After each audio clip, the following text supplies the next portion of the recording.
TikTok ads are hands down one of the biggest opportunities in business right now, but a lot of people are too scared to even try them or are making the same mistake with their ad account over and over again, draining their budget and killing their results. My name is Corbin and I'm the owner of Zoco Marketing. I've spent millions of dollars inside of TikTok ads, learning what works and what doesn't. And in today's full course, I'm going to be teaching you exactly what you need to know. In this video, you are going to learn how to set up your TikTok ads account the right way, how to build campaigns that actually get results, and what kind of creative actually performs well inside of the platform. On top of that, we're going to be going over how to track your results using the TikTok Pixel and strategies to scale so that you don't waste your ad spend, and much more. We're going to be going over everything from beginning to end, all for free in this course. No gimmicks, no upsells, no anything like that. We're going to cover everything in this course today. Because this is a longer course, I will have timestamps down below so that you can skip around if you need to, but I would encourage you to watch this all the way through to make sure that you don't miss out on any of the nuggets that can help improve your TikTok ads account. The timestamps will also be helpful in case you need to leave for a little bit and then come back later and watch the video so you know exactly where you left off. So now with all of that out of the way, let's jump right into this TikTok ads course. Now, before we jump into all the nitty gritty on setting up your campaigns and things along those lines, I do want you to have a baseline understanding on why it is important for your business to be on TikTok and how TikTok kind of works. And when we look at TikTok just by the numbers, it is crazy to think about these numbers. There are over 1 billion monthly active users and of course growing every day. It has been the #1 most downloaded app multiple years running. And this last one I think is the really important one to keep in mind, is that the daily time spent per user per day is 95 minutes. And when you look at this, it is currently the top social media platform by time usage. That means that's where your customers currently are. And if you're thinking that TikTok is only for Gen Z, don't worry, I'll show you some stats here that will tell you elsewise, but you can see that this is a insane amount. It's currently the most popular social media by average time spent. And then when you look at the growth trend on this as well for TikTok, you can see the numbers in 2019, it was only 27. And now in 2025, it's now an hour and 37 minutes. So you can see it's just growing more and more every single year. Now, another crazy number to think about is that TikTok's platform, their TikTok shop, surpassed 20 billion this next year and will reach 30 billion in 2028, according to eMarketer. Now, keep that for what it's worth, but these numbers are pretty crazy, and they own 20% of the social commerce market. If you don't know what social commerce is, it's basically these TikTok shop ads that come through. We're gonna be going through these in this video, but this is a growing way that especially people in the US and worldwide are starting to adopt the way that they consume products is through this social commerce platform. And TikTok is absolutely dominating this space, and they are the innovator in this space. And so businesses who adopt these things early and take advantage of them have an opportunity to grow massively. I've seen it multiple times in multiple businesses, and I'm gonna show you exactly how to do that in this video. And as I mentioned, it's not just for Gen Z anymore. Every age demographic is on TikTok. You can see now the breakdown of all these age demographics: 18 to 24, 32%, 25 to 34, 29%, and even 45 plus is 18%. So I have people that are targeting people who are in the 45 plus category, and they're absolutely crushing it because there's less competition for that as well. And so they're getting lower cost per clicks on those, or cost per 1,000 views on TikTok. And the next thing that is really important to understand about TikTok is that the algorithm is really your friend when it comes to TikTok. If you have an account that has 0 followers, you have the chance to reach millions of people with one video organically tomorrow if you create the right content. And the great thing is with the TikTok ecosystem is you can take that organic content that works and then just put some ad spend in behind it and then amplify that message even more and get more sales for your business. So now that we have a baseline on why we should be on TikTok, I want to explain the different types of ads that you can run on TikTok and how it works. When it comes to TikTok ads, there are 4 main ads, and these are 4 ads that I'm going to show you how to create in this course today. The first one is the most common one that is typically used, and that is the in-feed ads. They appear in your For You page like organic videos. Why it matters: most common ad type, best for scaling, testing, and conversions. And some key features with this is the best ones look native. They blend in with content. They look just like the organic content. The CTA button, you can change that to shop now, purchase anything you want to be, and then it is skippable. When you're in your TikTok feed, this is kind of what they look like. As you're scrolling through, you can see I'm just seeing random things, and right here, this is an ad, and you can see it just goes right into your home feed. And the only thing that makes it look like an ad right here is this little sponsored thing, and then there is the checkout now button. And if you keep scrolling down, you'll see multiple of these. They appear about every 4 to 5 scrolls, and a lot of times they don't even look like ads at all, which is kind of crazy. You can see this one clearly looks like an ad. That's what is going to get scrolled through pretty quickly, but I'm going to show you exactly how to make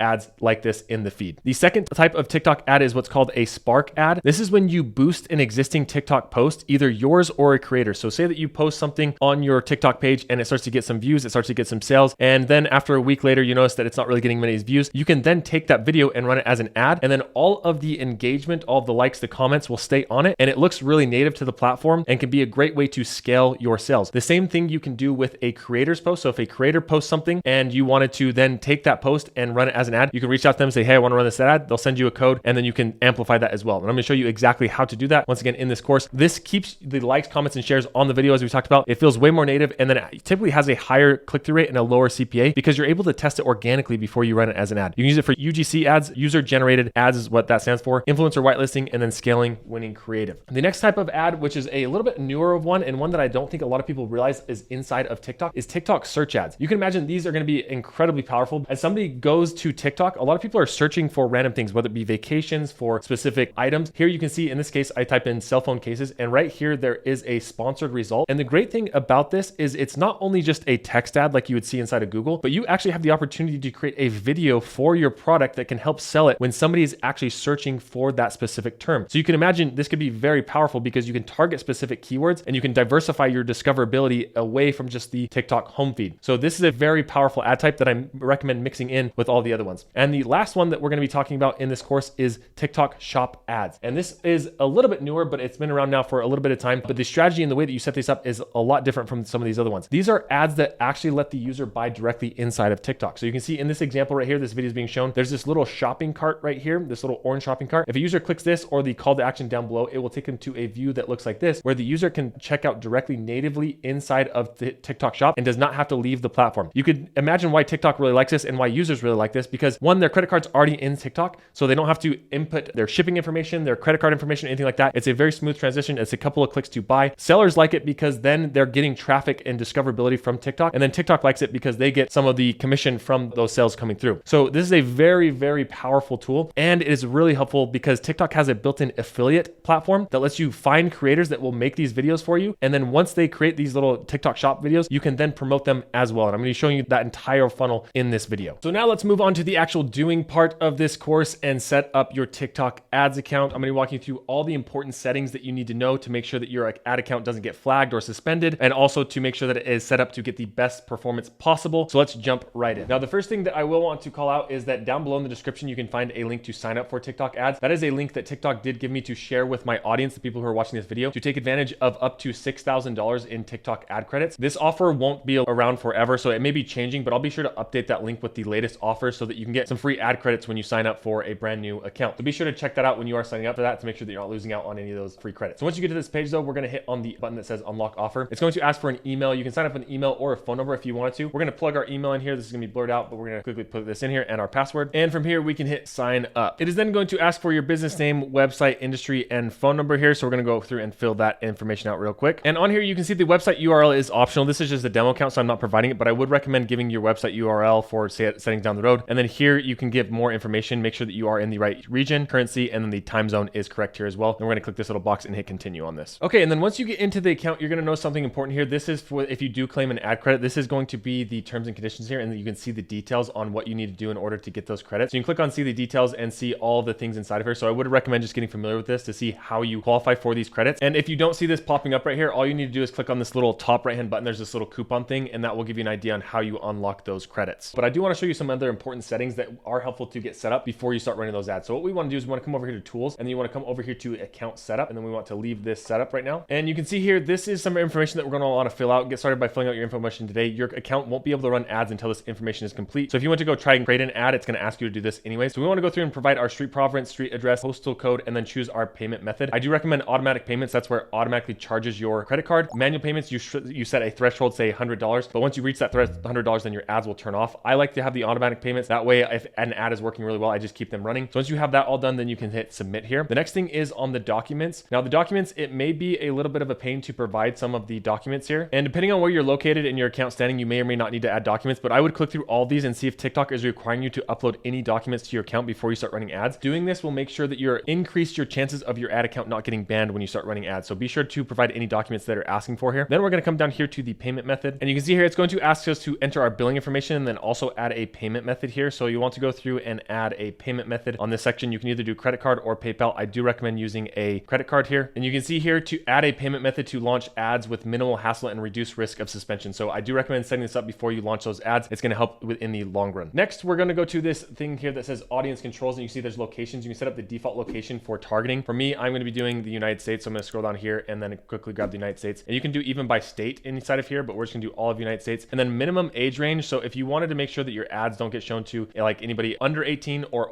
under 25, you could do that. For me, I'm going to set this at 18 and then exclude audiences. If you wanted to exclude any of your custom audiences here, you could do this. This is a little bit of an advanced thing, so I wouldn't wouldn't worry about it to begin with, but something that could be important if you have a lot of audiences that you've already built out. Then we're gonna hit save on here. And then next there is the brand safety hub. Inside of the brand safety hub, there are a couple different things that you can choose. So this is where you can kind of control what kind of content your ads show by. So you can see you have the expanded inventory where you could show up next to these kind of things, or you have the standard inventory or the limited. For most companies, you're probably gonna go with the standard inventory, so you're not showing up with anything that is in the expanded inventory. If you wanted to make sure that all of your advertising objectives are in the standard inventory, you wanna make sure that you add all here. Those will all then be added. And then you can even come down here and you can do even more settings. So you can see you can exclude specific categories such as youth content, combat sports, gambling, lotteries, things along those lines. And then you could even do a vertical sensitive. So anything along these that you don't want your brand to be associated with inside of TikTok, you can exclude those. So that's very important depending on how you want your brand to be perceived. And one of the settings that I think a lot of people overlook the importance of this. Once you're happy with this, then you can hit save. If you just want to reset the default, then you can do reset here, but we're just gonna hit save on this. And finally, if you click down here to the account health, this is something that's important to keep an eye on. This will give you an idea on your customer feedback and your ad group status. You wanna make sure these are in good or excellent at all times. If there are any errors or anything inside of here, then you wanna make sure that you fix those immediately so that your account doesn't get banned or flagged inside of TikTok. So now that your account is all created, I do wanna give you just a little tour of the TikTok Ads Manager so you know your way around. The first thing that I do wanna point out is we already talked about the coupon here. So this is how you can see the current offers that you are getting and how to claim those. So make sure you're taking advantage of those. If you do have multiple ad accounts or multiple business center accounts, we'll be talking about the difference between those in a minute and how to set up a business center account as well. But if you have multiple of those, you can drop this down to switch between the two of those. I do find that the customer support and the help center are really good resources. So there are those three resources there if you ever have questions or wanted to look something up. And then you do have a notification here. This will be important things like account health and stuff like that. So make sure you're paying attention to those notifications, and you can search for specific things inside here. Making our way over here, this is the GMV Max tab. We're going to be covering this more in depth later in the tutorial on how to set this up and how to run those TikTok shop ads that we talked about. So we'll cover this a little bit later. And then a lot of these we'll cover in more depth later, but this is the analytics. This is where you can build out custom reports, experiment manager, attribution, analytics, lots of things along those lines. We'll be covering that later as well. And then inside of the tools here, we already went through all the settings in this. Inside of this section, you have your keyword planner where you can find specific keywords that to use for your search ads, negative keywords, and then even find inspiration for those. And then under management, this is where you have your recommendation center. This is where you can do your catalog. You can do automated rules, events manager, leads, and all sorts of other things inside here. Some of these are more helpful than others. And then in the creative, this is where you have your creative library, your video editor, and your preview tool as well. The video editor here is all right. I'm going to show you a better option later in the video. And then finally, you have your audience manager where you can build audiences and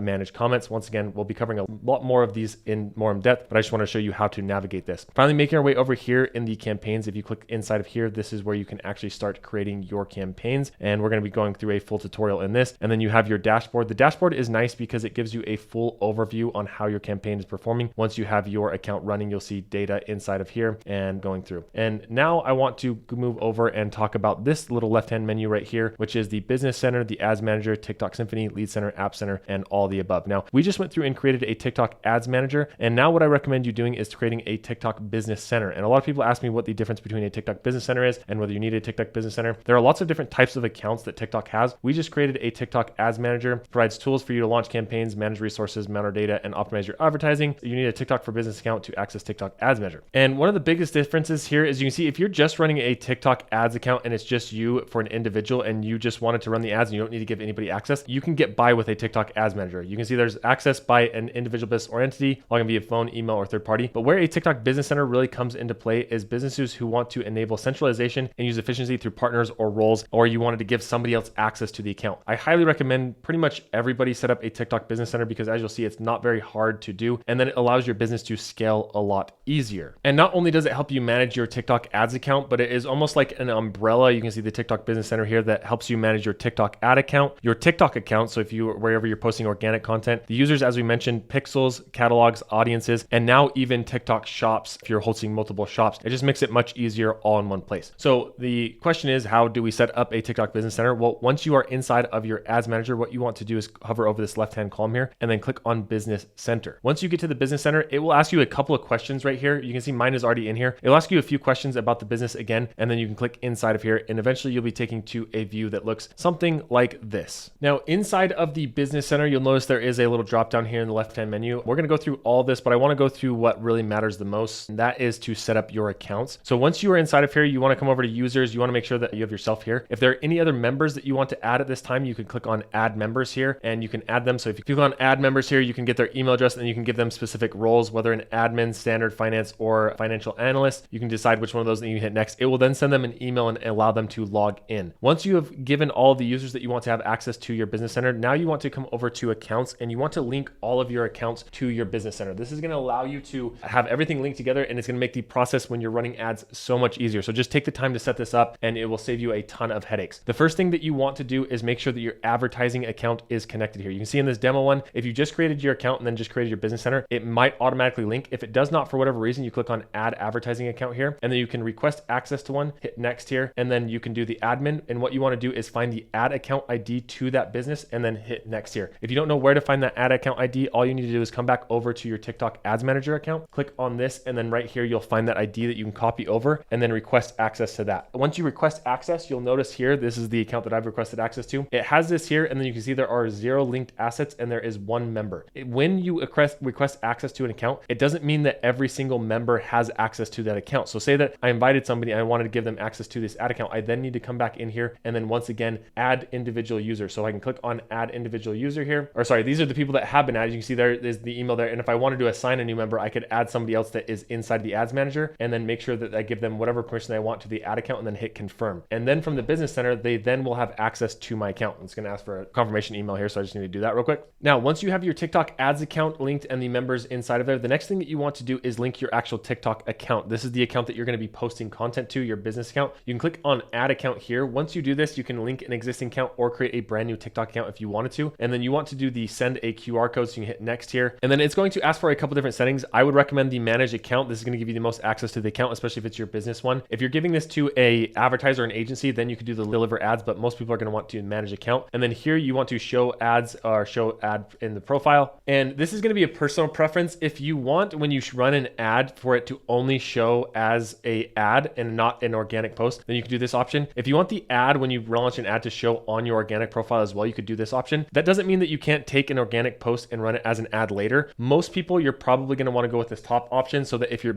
A/B testing multiple ads, they're not posting organically on your feed. Because a lot of times you'll test a video and it's the exact same video, but it has a different hook. And you don't want that just showing up every time organically on your feed. So I recommend this top version. And then the last thing is TikTok account sharing. I would recommend turning this on to share your business center with your partners if you need to. And then you can hit next here. From there, it is going to give you this QR code. You scan that on your phone with the TikTok account that you are logged into, and then it will auto sync those two to that account. And once you have that inside of there, then you're able to link it to your ads account. Okay, and then I just popped into a real account here just to show you what this looks like when it is through. You can see this kind of blurred out some of the information here, but you can see this is what the link looks like. And then once this is inside of here, what you want to do is the same thing. You can see you can add, there's 2 members in this one. You want to click in here and add the members that you want to have access to this account. And then really important on top of that, what you want to do is click on back over to your advertising account here. And then you want to come to the advertising account that you want to link. And then you want to click on the assets right here. And under this right here, you can see this one's already linked, but you want to make sure that your TikTok ads account is linked to your TikTok account. This is going to allow you to run any of your organic posts as ads at any time when you want to run those and not have to get like a code or anything like that. So it is very important to link those two together. On top of that, you can come over here if you wanted to. If you are planning on running a TikTok shop, I'm going to show you how to set this up later. We'll come back here later and show you that you do want to make sure that your TikTok shop is added inside of here. If you don't have a TikTok shop, don't worry. I'm going to show you how to create one later in the video, but we'll want to do the same thing where we add our TikTok shop in here and then we link them to our specific assets as well so that they're all talking to each other and it makes our life really, really easy. But now we are back over to our demo account here. I want to walk you through some of the other settings inside of the business center that can be helpful for you. Like I said, first make sure that your users and accounts are all set up. But now we can come back over here under the paid overview. Once you start running ads, you will have a dashboard here that will give you an insight into all of your ads accounts. You can do all the ad accounts or you can filter by a specific one inside of here. So a really helpful view. You can also create custom reports right here with this specific view. And then right down here, this is a new feature. You can see it has a little new thing here. This is really nice. So now TikTok, they have a native scheduler. So if you are tired of,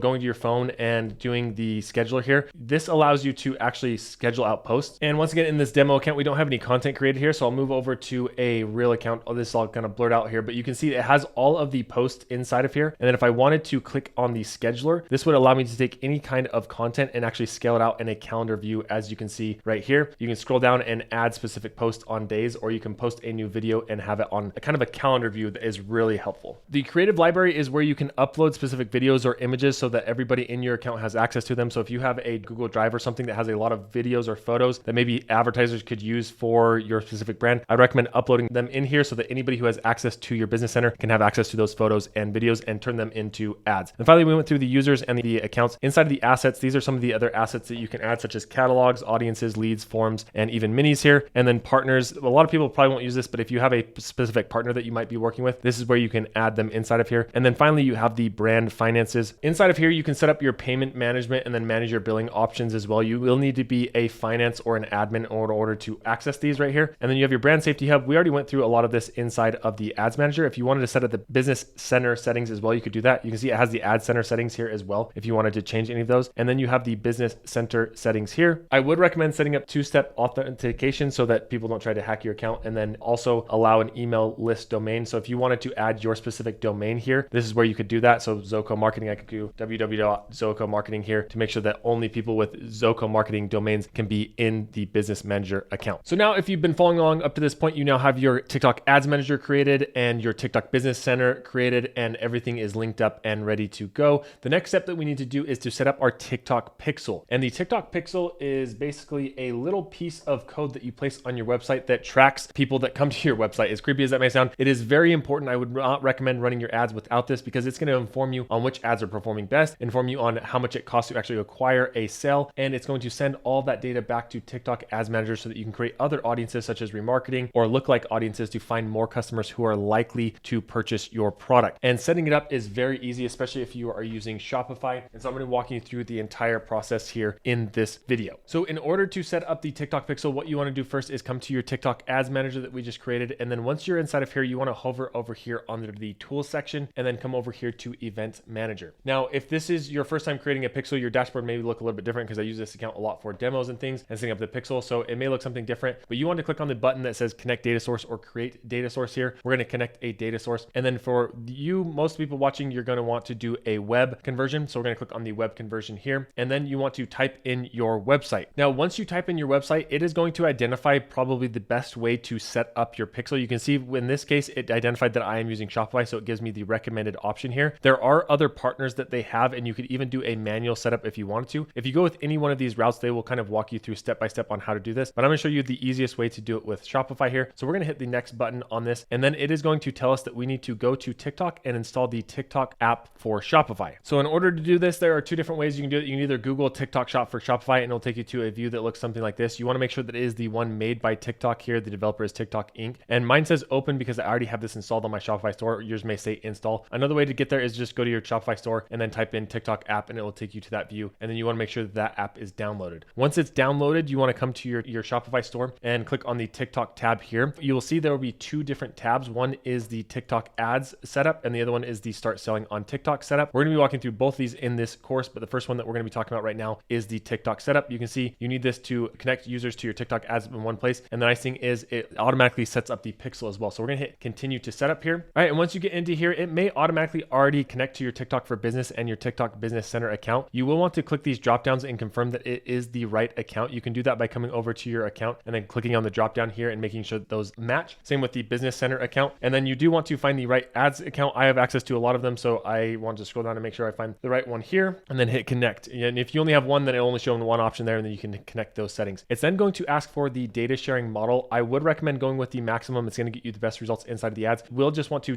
check with your privacy policy here. You can see ensure your privacy policy reflects the usage, so you can manage that real quick and then check that out and look there. I'm not a lawyer or anything like that, so be sure you check your privacy policy, but I like to go with the maximum to get the most bang for the data, basically. Once you're happy with those settings, you can hit confirm here, and that will go through and install the TikTok pixel on your website. And not only will it install the pixel, but it will also give you all of the data events such as add to cart, purchase, or anything along those lines. Let me show you what I mean. Actually, first let's hit finish setup here to get this all set up. And then now you can see we are good to go. Our TikTok ads are all ready here on this status. And let me show you what the end status on this looks like. So you can see once the data has been collecting for a while, you'll be able to come into your pixel and you'll be able to see a page view, view content, add to cart, search, initiated checkout, purchase, and then payment info added. And you can see the charts on each one of those and even a breakdown. Now, this is an account that already has data inside of it, but let me show you how to test to make sure that the pixel is installed and is firing correctly as well. So when it comes to testing the events, there are two different options that you have. You can either come into your pixel, so click on the pixel that you want to track or make sure that is tracking, and then you can come over here to test events, and then you can put in your website and it will open up your website and have test activity here. The way that I prefer to do, just because it's much faster and easier, is I like to download the TikTok pixel helper. It will then add a little tab right here to Chrome. Once I have that there, then I can come come to my website and I can click on this little event right here, and you can see that the page view event fired. And then if I wanted to, I could look at all the different things inside my website. So I can come over here and actually view a piece of content. Once I view the piece of content, I can click on this and you can see now that the content has been viewed as well. And then even go through the process of adding it to cart and checkout and make sure that each one of those events fire on my website. So you can go that route, or you can come over here and use the website checker and do the same thing. Just open that up and then go through your website as if you're checking out, and it will fire all those events inside of there. Now, once again, I cannot stress how important it is to set up the TikTok pixel and make sure that the events are firing correctly, because if the events are not firing, then you're not going to be able to optimize your campaigns towards a purchase or an add to cart, and your results are not going to be great. So make sure that the pixel is set up and that the events are firing the way that they should be inside of your account. All right, so now we have most of the technical setup for our TikTok ads account all done. It's time to change gears a little bit in this next module and talk about something that separates ads that scroll by in silence from the ones that get people to stop, make them watch, and actually purchase your product. And that thing is psychology. You don't need a bigger budget. You don't need a fancy camera. You need to understand how the human brain works and then build that into every second of your ad possible. So in this module, we're going to be going through 10 specific psychology examples here that you can use in your videos to get better results from your ads. And the first psychological principle that we're going to be talking about today is authority bias. We are conditioned from childhood to trust authority figures, doctors, experts, scientists. When they speak, we tend to listen differently. So you can leverage that in your ads without even being a credential expert yourself. And let me show you what I mean here. So in this first example here, we have a guy, and this is a chef. And you can see just from him wearing this little attire here, it gives him a lot more authority with the background and everything in here. And in this beginning, he actually says he is a chef. So you can see here.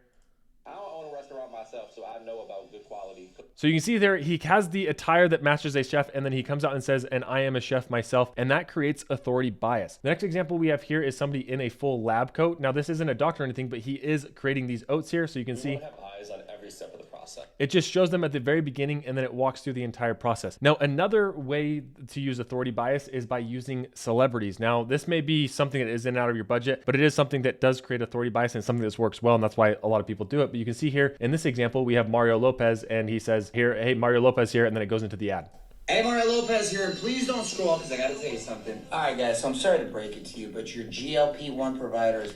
All right, so you get the idea. So then he goes through and talks about the GLP-1 providers. And then we have another example here where this is a doctor. He's in the scrubs, and we don't even really know if he's a doctor, but just because he's wearing the scrubs here, it implies that he is. And you can get the idea kind of with all this thing. And this lady right here, I don't think she's a doctor, but she's wearing the stethoscope here. So it implies that she is, even though she might not be. So use this to your advantage, the authority bias. If you can have an actual authority figure in your videos talking about something, it really is something that can get people to stop scrolling and to trust what that person is saying. All right, principle number 2 that we're going to talk about is curiosity gap. The human brain cannot tolerate incomplete information. When you hint at something but don't reveal it, the brain just physically craves to get an end closure to that story. So let me give you 4 different examples on how to do the curiosity gap hook here, and you can kind of see what I mean. So here's the first example. He is literally just telling a story here. Listen to how this begins.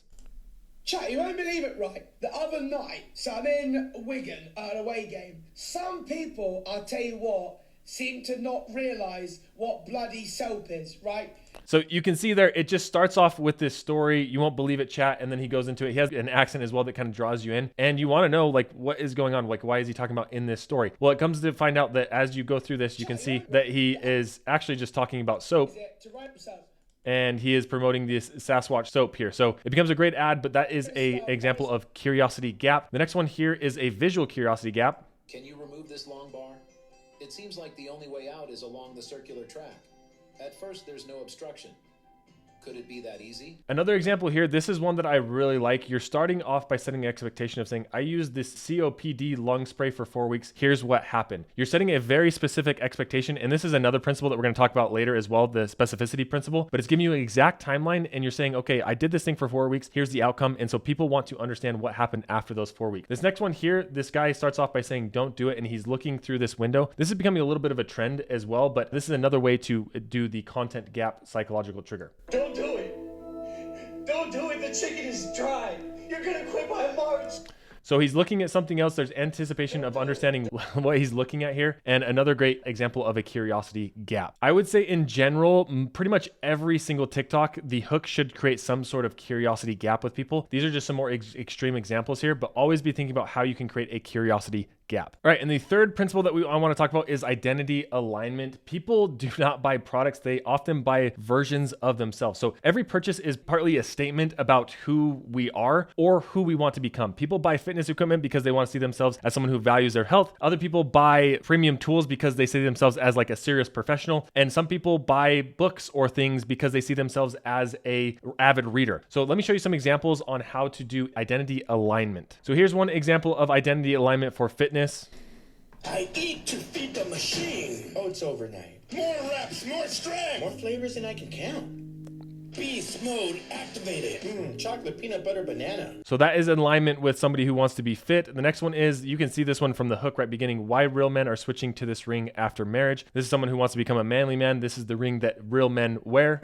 Your ring should look like the man that you became, not the one that you were back at the altar. So when I first got married, I was a desk guy, and that soft gold band really just made sense. But all right, and this next one is for, she calls them cozy reader girls, I think is, or women is what that is. So here's another example of identity alignment. Kindle girlies, this is Viozon's brand new pillow, but this isn't even the best part. Of course, you can like prop up your Kindle. It even has little arms for physical book girlies too. But watch, you can expand this part here, and there's an entire storage compartment down there. And look, physical book girlies, there's little arms you can put on the side to keep your page open. Okay, so notice how she calls out multiple times physical book girlies, Kindle book girlies. Like you have this identity alignment of girlies who love books. So you can do this in any type of ad, any kind of product or solution. Just think about who your product aligns with, and then call out that audience either visually or literally just verbally calling those things out. All right, principle number 4 is one of the oldest ones in the book, and that is pain solution. Just humans, for whatever reason, we are twice as more motivated to avoid pain than we are to gain something positive. So when we call out the pain, it really does drive the point home when you're looking for ads. There are countless examples of this. I'll show you a couple of them, but I think you've all seen them before. If you have this posture where your head is forward, or your shoulders are rounded forward, or your upper back is hunched, I'm going to take you through how to fix this. Introducing the posture correct. Okay, so there's the hook there. Here's another one. When I got pregnant, I was instantly overwhelmed by making a baby registry. But thankfully, I found baby. So the pain is overwhelmed by making a baby industry. And you'll notice that a lot of the times the pain solution follows this very simple 8-step formula. And I'm going to be going over exactly how to make an ad like this as well. But this is something that I find helpful just to break it down into 8 simple steps. Oftentimes with a pain solution type ad, you have the hook, then it goes into the problem. So in this case, plantar fasciitis, things I wish I knew sooner about this particular thing. And then the problem, my podiatrist said my runs have triggered my plantar fasciitis. So she has pain with plantar fasciitis. The failed solution, so this is optional, but a lot of times you can go in. The failed solution is I tried these shoes and they didn't work. I tried this thing, it didn't work. And then step 4 is you go into intro the product. And he recommends that I wear this, and they're the little sock things here. And then you go into the feature benefit of the product. It stabilized my foot to promote blood circulation. It targeted the root cause of my plantar fasciitis. You can do as many feature benefits as you want that kind of sound natural to the ad. And then the last step is to demo the product and how it works. And then now you get into the desired result. And this is really important because you want to call out the desired result that solves the pain or the solution. And what I thought it was a 3-month recovery game is now gone down to 3 weeks. And then finally, you of course want to have a call to action to check them out there. So that's a simple breakdown that kind of really breaks down step by step into how to create those ads. Like I said, I'm going to be showing you exactly how to do this in the next module after this, but wanted to give you an idea on how that pain solution works step by step. The 5th principle that we want to talk about is the pattern interrupt. And this is another really common one, but here's how the TikTok scroll works from a brain science perspective. The brain is a predictive machine. It's constantly filtering out information it considers normal or expected. When something familiar comes up, it gets ignored. You scroll right past it. You don't really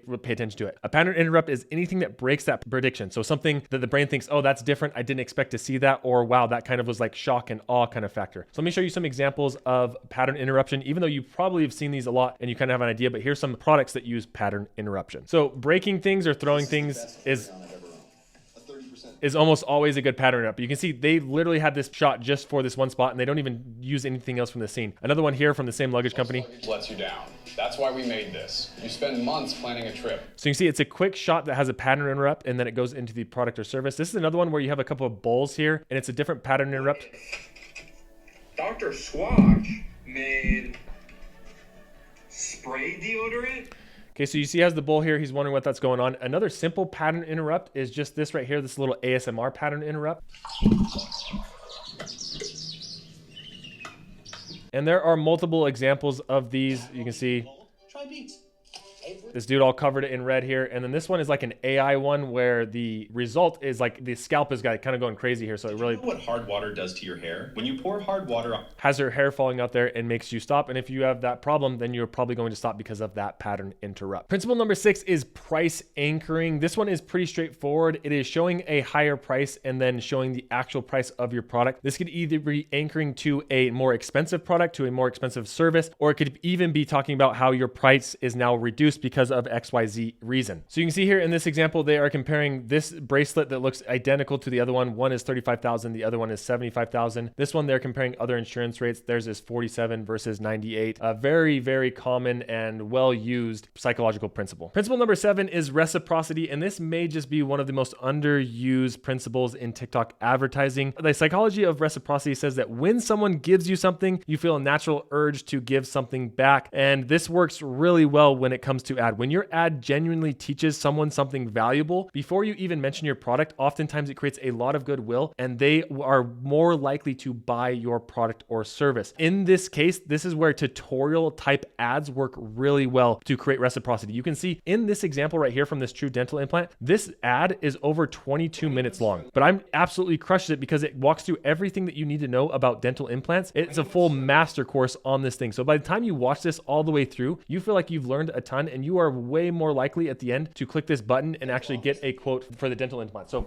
always be thinking about how you can educate your customers or different ways that you can create reciprocity in your ads. Principle number 8 is another familiar one to a lot of people, and that is scarcity. The fear of missing out is one of the most powerful motivations in consumer psychology, and it is very simple to do something like this. A very simple, like back in stock. Here's an example. We know you've been eagerly waiting for us to back in stock. This is a very common way to create scarcity, as saying, hey, something's back in stock, or get a bunch of comments of people talking about the product and how it's out of stock and they want it back. This anti-aging serum sold out 3 times this year, and here's why people are raving about it. So you get an idea on this ad, and you see this one is as simple as when is the restock please, using a comment here and then talking about the product. And the next principle is social proof. This is another one that I think a lot of people are familiar with, but the more social proof you can have with your ads, the better off they will perform as well. Simple ways of just adding reviews onto your screen.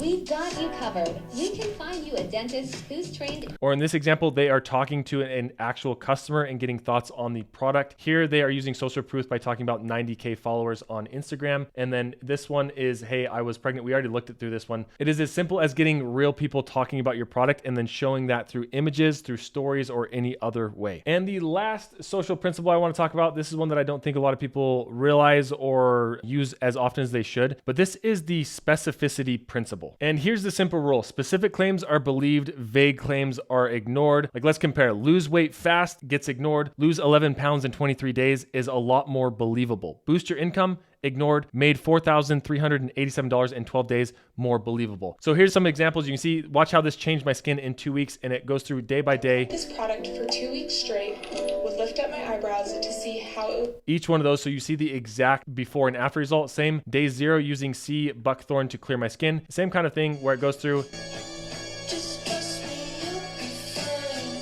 each of those days, and then day 20 it shows the skin. Here, body spray 98% natural. So instead of just saying body spray 100% natural, they went 98% natural, which sounds way more believable. In this one, % of coconut oil failed. 7. He goes through a bunch of different stats here that make you kind of think, okay, why are these failing?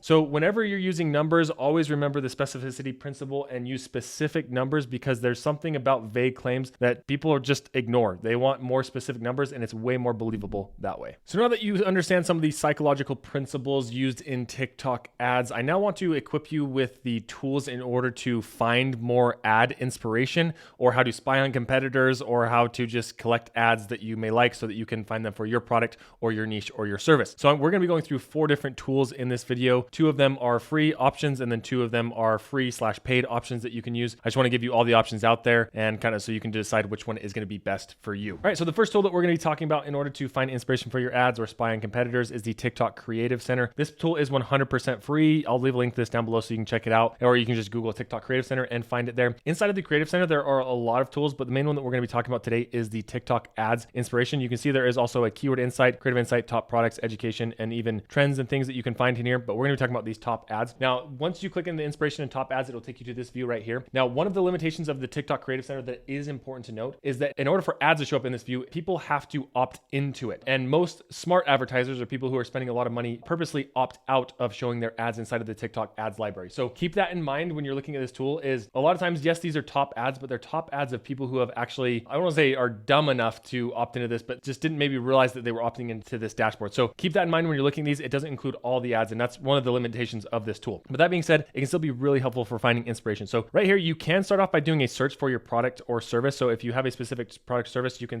click that. We'll come back and talk about this in a minute and talk about some of the limitations there. But I do want to start off by talking about the top ads dashboard and the top ad spotlight. This dashboard will come back here in a minute, but this has a dashboard that lets you filter by all sorts of different things. The top ad spotlight, you can filter this by specific industry, and it will have just a little bit of like a case study on which ads are working really well inside of TikTok. So this is really helpful. Let's say that I am in the apparel and accessories business, and I wanted to see what ads are currently working here right now. It gives me a total likes, the top click-through rate, and then the budget that it's working with. If I wanted to click here in the see analytics, it will give me a little bit more insight into this specific ad. It even gives me the landing page, which is incredibly helpful for this one. And you can see it gives you other recommendations that are aligned with this specific one. So you can watch this, identify the hooks, see what is working well, and also get an idea of the category that it is targeting. Now in the Creative Center, if you wanted to save a specific inspiration, you can click on this save, and then you can click new collection, and we'll just call this demo. And you can add this to a demo collection so that you have those in a specific spot and add them there. So that is another little helpful feature. But let's go back now to the inspiration to the top ads. And I want to show you the top ads dashboard because this is where I go most of the time because it gives you a quick way to filter out ads. So in here, you can filter by the country that you want to target, the industry. We are going to be targeting the men's clothing once again. And once we're inside of here, then we can choose an objective. Now, if you choose an objective, most of the time people want to do product sales. I find that choosing the objective, honestly, a lot of times just limits the amount of ads that can be shown. You see here, this is one of the limitations of this. So I wouldn't recommend adding too many filters here. I like to just do the country that I want to target and then the niche. And then we're going to exit out of this. I like to see the last 180 days because it gives me the most ads available. And then you can choose the ad language if you want to. If you're targeting a specific country, chances are the language is going to be in that country most of the time. Now there is the ad format here. I like to leave this open. And then when you scroll down here, you'll notice that it will give you those top line metrics like how many likes, the click-through rate, top 1, 10, 100%, or what the budget is. You can scroll through and look through all these and kind of find the ones that you like inside of here. Or if you wanted to, you could actually sort by specific things. So you can sort all the ads that the top likes are in the 1 to 20%, which is really helpful if you actually just want to see the top ads available. So you can click on that and then it will filter these out by the current top ads. And you can see these are some of the top ads by likes. So these ones have a ton of likes. I mean, 167,000 on this. So this is certainly one that would be worth figuring out what's working here. She has a huge stack of clothes. This is an easy hook.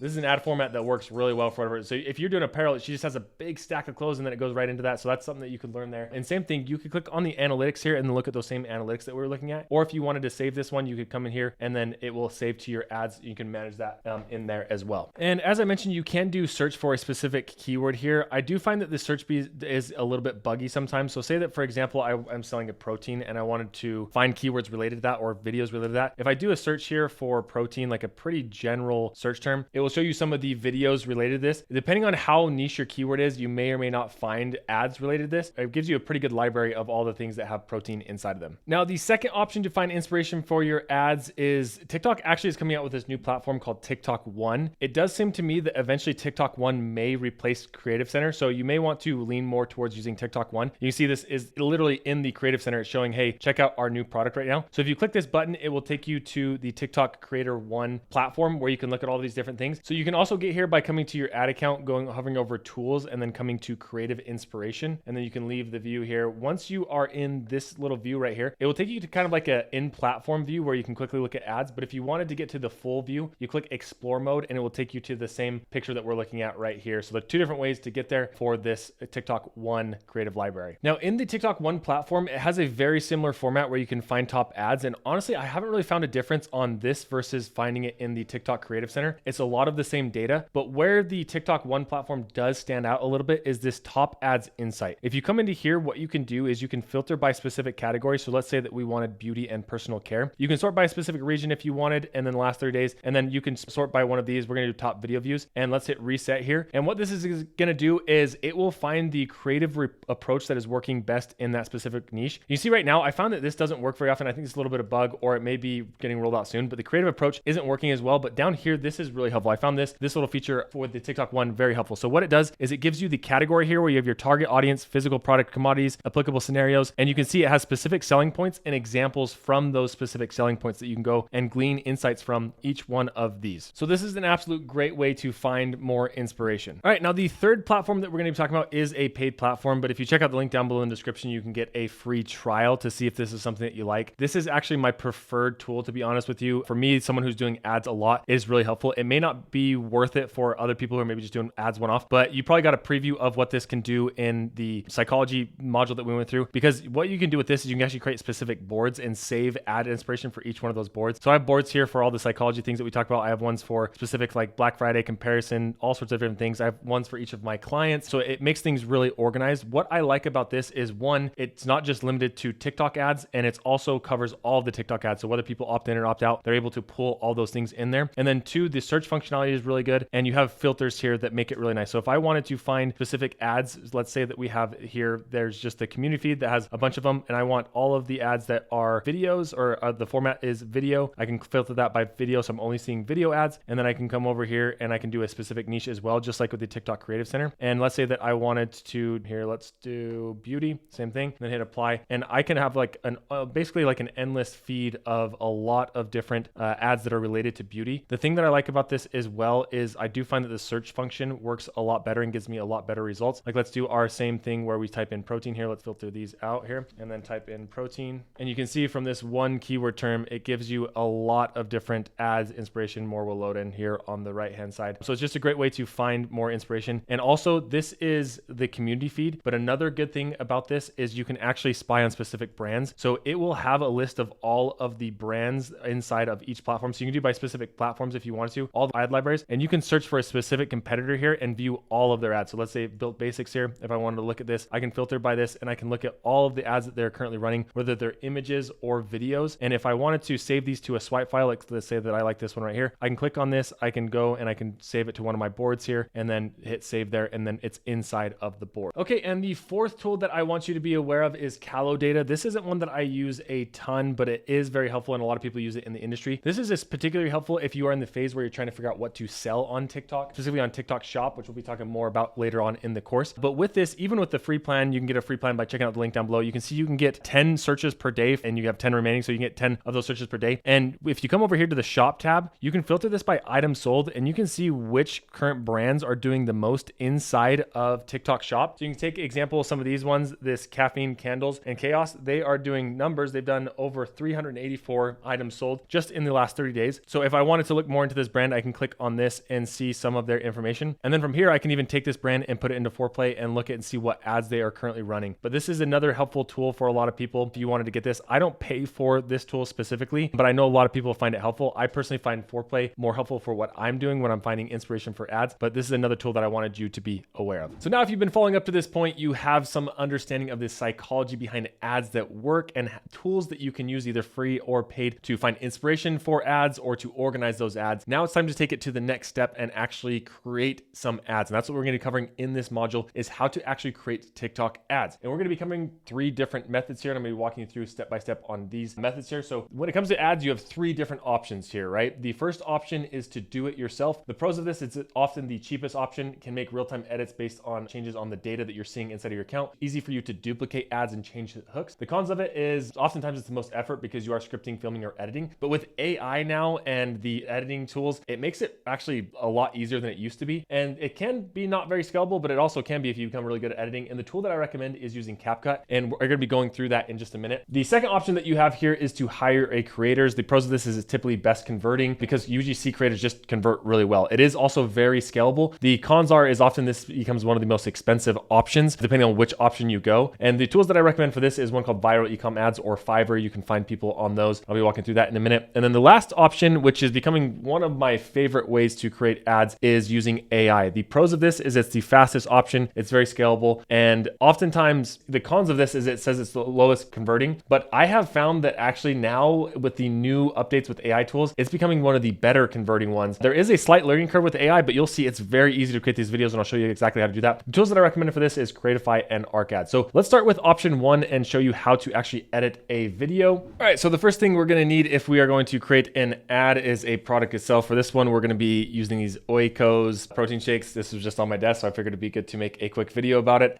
for looking for a product. And we are going to be following the 8-step formula that we talked about before, the problem solution here, where we have a hook, the problem, the failed solution, that's optional, the intro, product, features, benefits, demo, and then desired result of this. And now that we have a product and kind of our formula here, the next thing that we need is a script. Now, when it comes to making a script, you can either write your own, which I did, or you could use AI to write a script for you. I'll give you an example here. You can use Claude or ChatGPT, whatever you want to. I just said, create me a UGC style script for Oikos protein shake that focuses on the problem solution. One problem with other protein shakes is they are very thick and chalky. This one is not. So based off of that, you can see it went through and it kind of has an idea of what this formula already looks like. And you can see here is the hook, and then it gives me the script on exactly what that looks like, the problem, the script for that, and it gives you ideas for visuals here, and then the script here for the product intro, the demo, the solution payoff, and CTA. So ChatGPT or Claude makes this really easy. You can see in this example, I'm using Claude, but now we have a script here. It's time to actually film our video. Now, when it comes to actually filming, I honestly just use my phone here. I just hold it vertically a lot of times, and I will hit record the hook, pause the video, then I'll think about it, look at my problem or solution, go through and record that, and then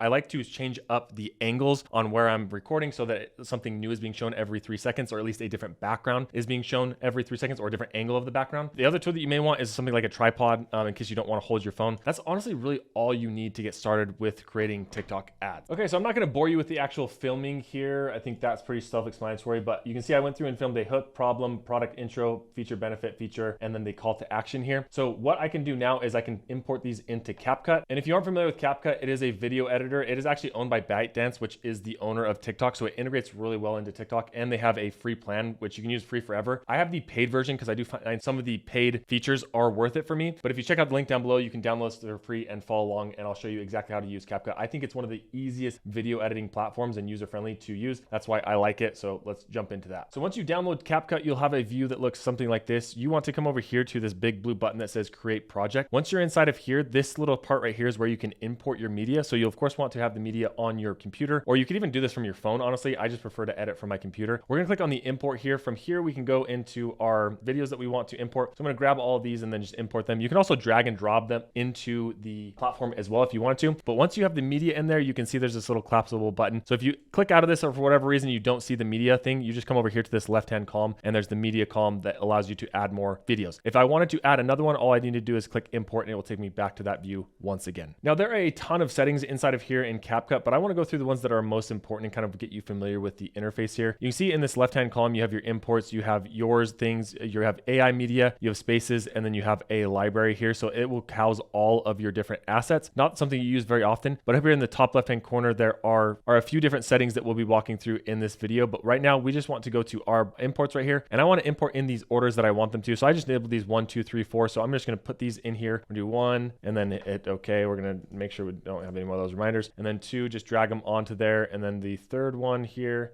we'll just quickly get these on.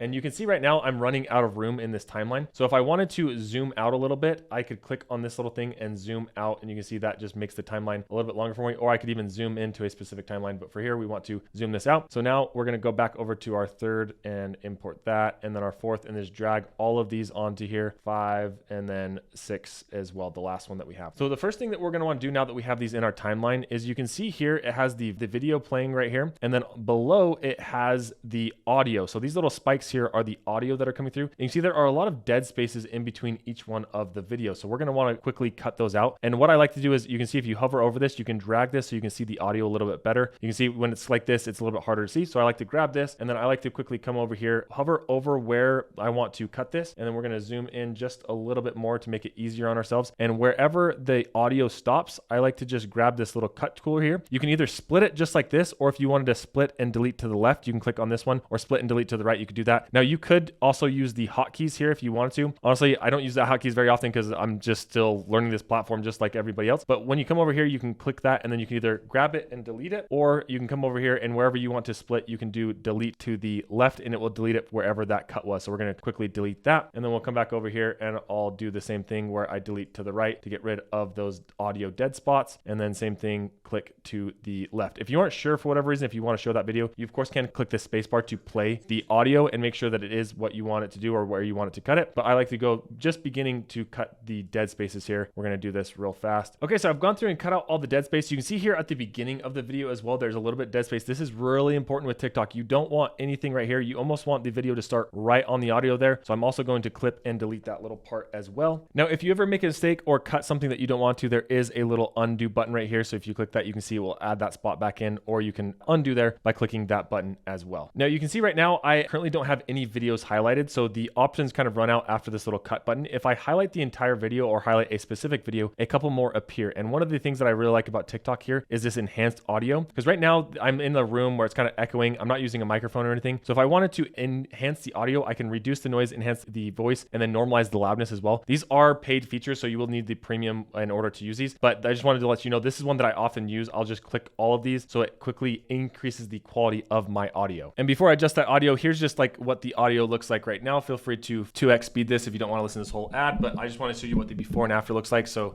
we can kind of get an idea on where things are. I've tried like every protein on the market and finally found my go-to. I cannot do the chalky kind of protein shake, so I've been looking for something that has a lot of protein but also is smooth and not super thick. So I've been having these Oikos protein shakes here. They are much smoother and not grainy or chalky at all. And not to mention, this thing has 30 grams of protein and only 1 gram of sugar. The vanilla is my personal favorite, but they have all sorts of different flavors as well. So if you're ready for less chalky protein, check out the link down below. Okay, so there is the audio sample of what this looks like before. So now we're going to get this audio sounding a little bit better here by clicking on this and then doing all of these options here. You can see it's going through and enhancing those. So now it's enhancing the voice, and then we'll give it a second and enhance everything. And you can see it's applying those 8 features right now. So you can see currently what it is going through and doing. So we'll come back in just a second after it's enhanced all of those. Okay, and here's the output. You'll notice now when you look at the audio, there aren't any crazy peaks here or anything like that. And it makes the audio really smooth and consistent. So here's an example. I've tried like every protein on the market and finally found my go-to. I cannot do the chalky kind of protein shake, so I've been looking for something that has a lot of protein but also is smooth and not super thick. So I've been having these Oikos. All right, so you get an idea on how that works. Really helpful feature inside of Capcut. Okay, now the next thing that we want to do is add text here to the beginning so that when people are scrolling through, if they don't have the audio up for whatever reason, they kind of get an idea of what the video is about. So in order to do that, if you come over to this little part right here and then click on the default text, you can click that and it will add the text. And I'm just going to type in tired of chalky protein and then add a question mark there. And you see right now, it just spits out the basic kind of text where it's white here. If I wanted to change the text color, I can come down here and change it to any one of these preset styles. I can change the scale of it as well and make it a little bit bigger here. And then if I come over to the actual video, I can move it up or down if I need to, or I could also move it by clicking the alignment here and have it over to the left or over to the middle inside of the video. If you wanted to, there are also other effects that you could play around with here, but I like just the look of this. I like to keep it as natural and kind of UGC as possible. So tired of chalky protein, question mark. And down below, you can see this adds this on top of the video. If I wanted it to go throughout the entire video, I can hold this down and have it go throughout the entire video. For me though, I only want it to show kind of for the first little hook part. So we're gonna have it cut off right there. Now, next thing that I want is some sort of sound effect or visual on when I call out the 30 grams of protein, because I think that's a special feature for this specific product. So what I'm gonna do is I'm gonna come over here to the audio. Inside of the audio, there are a lot of different things that you could do inside of here, but we wanna click on this sound effects. Once you're inside of the sound effects, you can type in whatever you want to. I want kind of like that camera noise that's like ching when it goes through. You'll know what I'm talking about when I get it here, but we're gonna type in camera here so we can get like a quick little click of a camera on this particular sound effect. Okay, so I found a sound effect that I like here. This is what it sounds like. So what we're gonna do is we're gonna grab this and put it onto our timeline, and I want it to go exactly when I talk about the 30 grams of protein. So there is the 30 grams of protein. So we're gonna grab this and put it right there. And then now you can see this is what it sounds like. And not to mention, this thing has 30 grams of protein. Okay, so it just kind of highlights the 30 grams of protein, but I don't think that's enough. I think we need some sort of visual here to also highlight that it is 30 grams of protein, and that's what I'm talking about. So what I like to do is I like to come over to these stickers over here, and I like to grab one of these arrows or these circles on this. So I like this one right here. So if we grab this, we can bring this onto the timeline as well. And you can see it kind of gives us this circle that we can use to circle it around the protein. Same thing, this is going to apply to most of, or you can see a large section of this. I only want it to go when I'm talking about the protein here. So it's a little slow on that. So we're going to go right there. We have it a little bit longer. Perfect. And then I also want an arrow to point to it as well. So we're going to do arrow here and see what options for arrows we have. All right, so here's what that looks like. All All right, so just a way to quickly highlight something that you're showing in the video. Now, the next thing I want to talk about is music. Now, most of the time I do like to just run the video without music, but if you wanted to run music, you could. Now, keep in mind, if you're running this as an ad, you can't just use any kind of music or it will get copyrighted. One of the easiest ways to find music that is approved is if you come over here to the audio once again, and then you come over to music, you can click on music, and then you want to click on this little filter right here, and you want to make sure that it's on commercial sounds. This means that these are any kind of music that can be used for commercial use inside of TikTok. If you just filter this to all music, then you get all music that can be used. And a lot of times you'll get something that could be copyrighted once you run that as an ad. So you can click over here and then do commercial use as well. Okay, because this is a protein kind of commercial, we're going to type in workout instrumental here. I found this one that I really like. You can also search for any type of thing inside of here. I do like to make sure when I find something, I favorite it because it becomes hard to find later if you don't do that. And you can find it in your library. Another option for music is the AI music here. If you wanted it to create music for you, you could also go through and create specific music. But here, I like to go to this one and we're going to find our music here that we have the workout one. So once you find one that you like, same thing, you can either put the little plus button in and we'll add it here, or you can drag it into the filter. Now, when you add this in, you'll probably notice that it's going to be super loud. So that's way too loud for what we're doing. So if you come over to this right-hand column, make sure that you have the audio clicked on, then you can turn down the volume right here and you can see the volume going up and down on that. I generally like to make sure that it's just kind of barely in the background here. So let's see how this sounds. I've tried like every protein on the market and finally found my go-to. I cannot do the chalky kind of protein shake, so I've been looking for something that has a lot of protein. But okay, so now we have the music in there. I like that. I kind of like the vibe of it. We'll leave that in there. The last thing that is important to do with your TikToks is to make sure that there are captions. Now, most people watch videos with the sound on, so a lot of times it may or may not matter, but also just the captions give the audience another thing to look at while they're going through the video. And the nice thing is Capcut makes this really easy. So what we're going to do is we're going to once again highlight our entire video here, and then once we have all that highlighted, what you want to do is come over to this top part and put captions, and inside of the captions you can do the language. It will auto detect it. You can also highlight keywords if you wanted to, or identify filler keywords. So if you are saying like, or other things like that, it will automatically detect those and allow you to delete them, which is a really helpful feature. But we're going to come over here and we're going to hit generate. This is a pro feature, so you will have to have the paid plan in order to generate the captions. I think it's like $20 a month, but trust me, it's well worth it. So we're going to hit generate here, and then it's going to go through and automatically generate those captions. We'll give this just a second. It usually takes around like 30 seconds, depending on the length of the video, and we'll have some captions here. All right, and in less than 20 seconds, you can see we have captions here, and you can see it went through and identified words that it thinks might be filler words. So you can see it says like here. So if I wanted to delete that, I could remove that. In this case, that actually isn't a filler word for this specific one, but I could go through and look at the entire thing and see all the captions. You see it added the captions here throughout the entire video. If I wanted to edit any one of those captions, I just click in here and then change the text on it if I wanted to. Now, another thing that you can do is make sure once again you have all of your captions highlighted, is if you wanted to change the style, which often I would honestly recommend changing the style, you can do that by coming over here to the text, and then in here you can change any kind of text that you want. So you can either change the color, as you can see here, or what I like to do is use these templates. They have lots of templates that you can use. The ones with diamonds means that it is a pro one. The ones without the diamonds means it's not. So you can grab any one of these if you wanted to. But you can kind of filter through them and see what these look like. But you can see you can click on this one, and this kind of highlights the blue inside there. I like the look of that. Actually, I think we're going to go with that one. I just like to go through and quickly look through the video to make sure the captions aren't covering up anything important. And you see right here, I'm talking about the grams of sugar and everything, and the captions are kind of in the way. So I think I'm going to move the captions down just a little bit. You don't want to do it too far below so that it gets covered up or anything like that. But I like that where it's at, as well as the actual templates. You can come over here and you can change lots of different things. You can change the opacity of them if you want to for whatever reason, and you can add lots of things. But honestly, I'll just go through the templates, find a template that I like, and put it in here. There are a ton of templates for the captions, and it makes adding captions super, super easy. So now our ad is looking pretty good. I'll show you what this looks like when it's all put together. But one last thing that I do want to make you aware of is if you wanted to add B-roll in order to mix up your video a little bit, because you can see right now I'm just in my office talking about this. This is obviously just kind of a demo video. But if I wanted to add a little bit more love, so to speak, into this video, what maybe I could do here is I could add somebody. You can see I have this person eating chalk right here in this spot. So it has like the chalky, I'm talking about chalky protein here. So what I can do is I can grab some B-roll and I can actually put it over the video. And as long as it's on top of my video, it will show on top of this spot. You'll notice here, if I added it below, then it will take over that spot, but you want to make sure it's on top here. And you can see right now it's kind of putting in this way and it's not covering up the whole video. So what I want to do is grab these corners and make it bigger. So it looks like this. And then now we kind of have this effect of this lady eating chalk.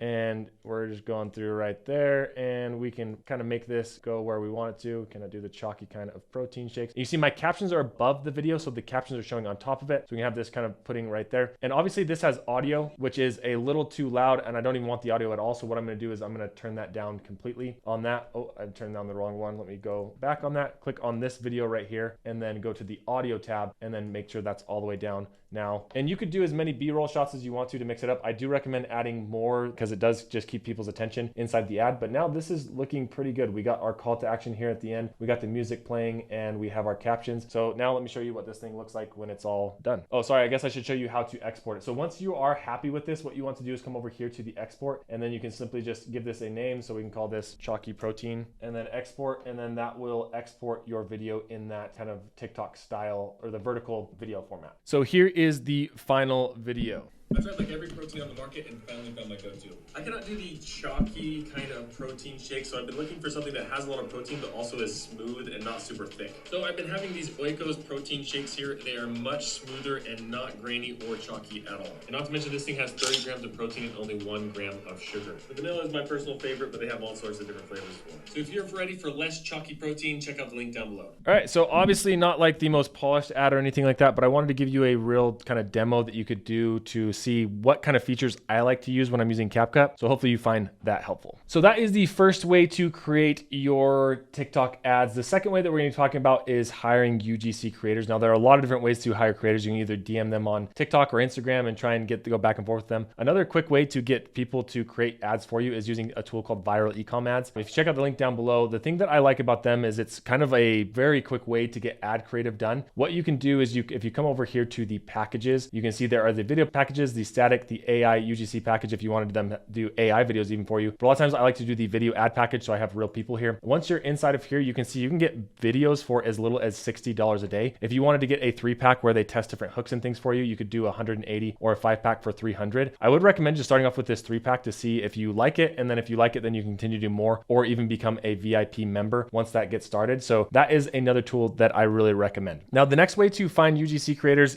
which is a really quick way, is using Fiverr. So if you come into Fiverr and you just type in UGC ads, you can see it will give you a bunch of different people. What I like about this is you know exactly which influencer you're going to be getting, and you have the prices up front. A lot of them have different packages, so be mindful of that. But you can go through and you can find your ideal kind of person for running these ads, and there are a ton of people in here. Usually you'll have to send them the product, or if it's a product there, and then they'll give you kind of back and forth on what you want. You can give them an exact script, or you can tell them, hey, do whatever you think is best for this. For example, if we click into this Jeremy right here, you can see he has a basic package where he will create one video with no copyright for $50, or you can do up to 100 for copyright provided or premium. And you see here's all the benefits for those. So you can look at each of the different packages. Make sure you're reading everything here so that you're giving them what they need before you buy this. But another great way to get TikTok ads. Now let's move on to option number 3, and that is to use AI. There are a ton of different AI tools out there. The tool that I use is Creatify and Arc Ads. In this video, I want to walk you through how to use Arc Ads to create 8 different types of ads. So let's jump into that tutorial. In this video, you are going to learn how to use Arc Ads to not only create UGC AI ads, but to actually create ads that look realistic and can drive results. These are ads that I'm actually using this tool daily to create ads in both in TikTok and Facebook, and it does really well. So I'm going to walk you through this video exactly how I'm producing ads that are realistic, and also some of the features to avoid that I think produce kind of subpar kind of results. So it'll help you save credits and get you the most bang for your buck when it comes to Arc Ads. And for this video, I'm actually going to be walking you through 8 different styles of ads that you can create inside of Arc Ads. So let's jump right in. So what you're going to want to do to get started is check out the link down below in the description to get the latest deals and offers on Arc Ads, to sign up. Go through and sign up. Once you sign up for an account, you're going to be taken to a view that looks something similar to this. Now with this view, you can see you have your account right here. You have a little button for new projects, and then you have folders. I'd recommend creating a folder to begin with. So just add a new folder here, and you have this, and then you can put all of your projects in here. Inside of my folders, I like to do the different types of videos that I'm creating and organize them this way. You can see in this video, we're going to be working out of this folder here, Arc Ads Video, and you can see I have lots of different video types. Now, if I wanted to create a new project, all I need to do is hit this little plus in that folder, and you can see I have a new project in here, and this is kind of our interface where we will be working with specific videos. Now, as I mentioned, I'm going to be showing you 8 different styles of ads that you can create with Arc Ads, and I want to start off kind of with the basics, and that's how to create an AI talking actor. If you wanted to create an AI talking actor, all you need to do is come into your new project here, and you can see this is kind of the interface. Inside of this spot, you can choose from 4 different options. Now, the first one here is the AI actor, and that's what we're going to start with. with. But little spoiler alert, most of the time that I'm actually creating a new video, I start in this see more option right here, and I'll show you that in just a second. But let's start with just a talking actor in this scenario. So in this situation, this is good if you just have a script and you need a talking head, somebody to talk about your script. They're not actually holding the product or doing things, they're just talking to a video. So in this case, we're gonna grab this and we're gonna put in just a simple script here. And here I have a very simple script about a shower scrubber. And now we want to actually add an actor. So we just put in our script here, and now we want to find an actor to actually talk about this script. Now with this, you can sort by all different sorts of actors. You can do all actors, favorite actors, my actors. You can do female, male, age, type. You can do situations like the backgrounds that they're in. But what I like to do often is just find that here I want a female actor. So I'm going to scroll over here to the female section, and then I'm just going to scroll down. Let's say that I like this one right here. I can click on this, and then I can hover over and do a little preview here, and then I can select on that. Now, if I just wanted to create one video, I could just select this one right here. But if I wanted to select multiple actors and actually create different videos to A/B test, I could select multiple actors here, just like this, and then add, you can see 3 actors selected, and you can see then it will go through and all 3 of these people will generate this script. Now in this situation though, I only want to do one, just to give you an example of what it looks like. So we're going to exit out of these. And then now what you want to do is you want to make sure that you add the emotions here. Now this is going to be really important to add the emotions so that the AI can actually kind of understand, or you can add better language so it's not so robotic basically. So we're going to add the emotions here. It's going to generate those automatically. We'll come back here in just a second when that's done. And you can see their AI automatically detects like this should be excited, this should be mischievous, this should be satisfied. If you wanted to change these, you could go through and change them if you want to. And the last thing that you can do here is click on this, and this is where you can change the different models. So I'm going to do this test 2 different ways. I'm going to show you what this looks like with the Arc Ads 1.0, and then I'm going to show you what it looks like with the Omni-Human 1.5. We're going to start with the Arc Ads 1.0, and then we're going to have the text to speech. A cool little feature here is you could actually do speech to speech, which means that you could go through and record some audio and actually have the inflection points that you want the AI to have inside of here. But I'm not going to do that for this one. We're just going to stick with this text to speech that we already have here. And then the emotions, you can be manual or auto added as we've done over here. So now we're going to go through and generate that, and I'll show you what the results look like, both with the Arc Ads 1.0 and the Omni-Human 1.5. So you can kind of get an idea of which one you like more, and I'll kind of give you my opinion as well. So what we're going to do here is we're going to click on add now, and you can see basically for 1 credit, usually it's around 1 video, and it's going to tell you, hey, this costs 1 credit to use. When you sign up for a subscription, you get a certain amount of credits and you can generate that video. And then we're going to hit generate video and come back and show you what this looks like. All right, so here are our 2 different examples. So this is the 1.0 version here, the one using the talking model Arc Ads 1.0. So let me show you what this one looks like. So here is the 1.0. Cleaning my shower used to take forever, but not anymore with this electric shower scrubber.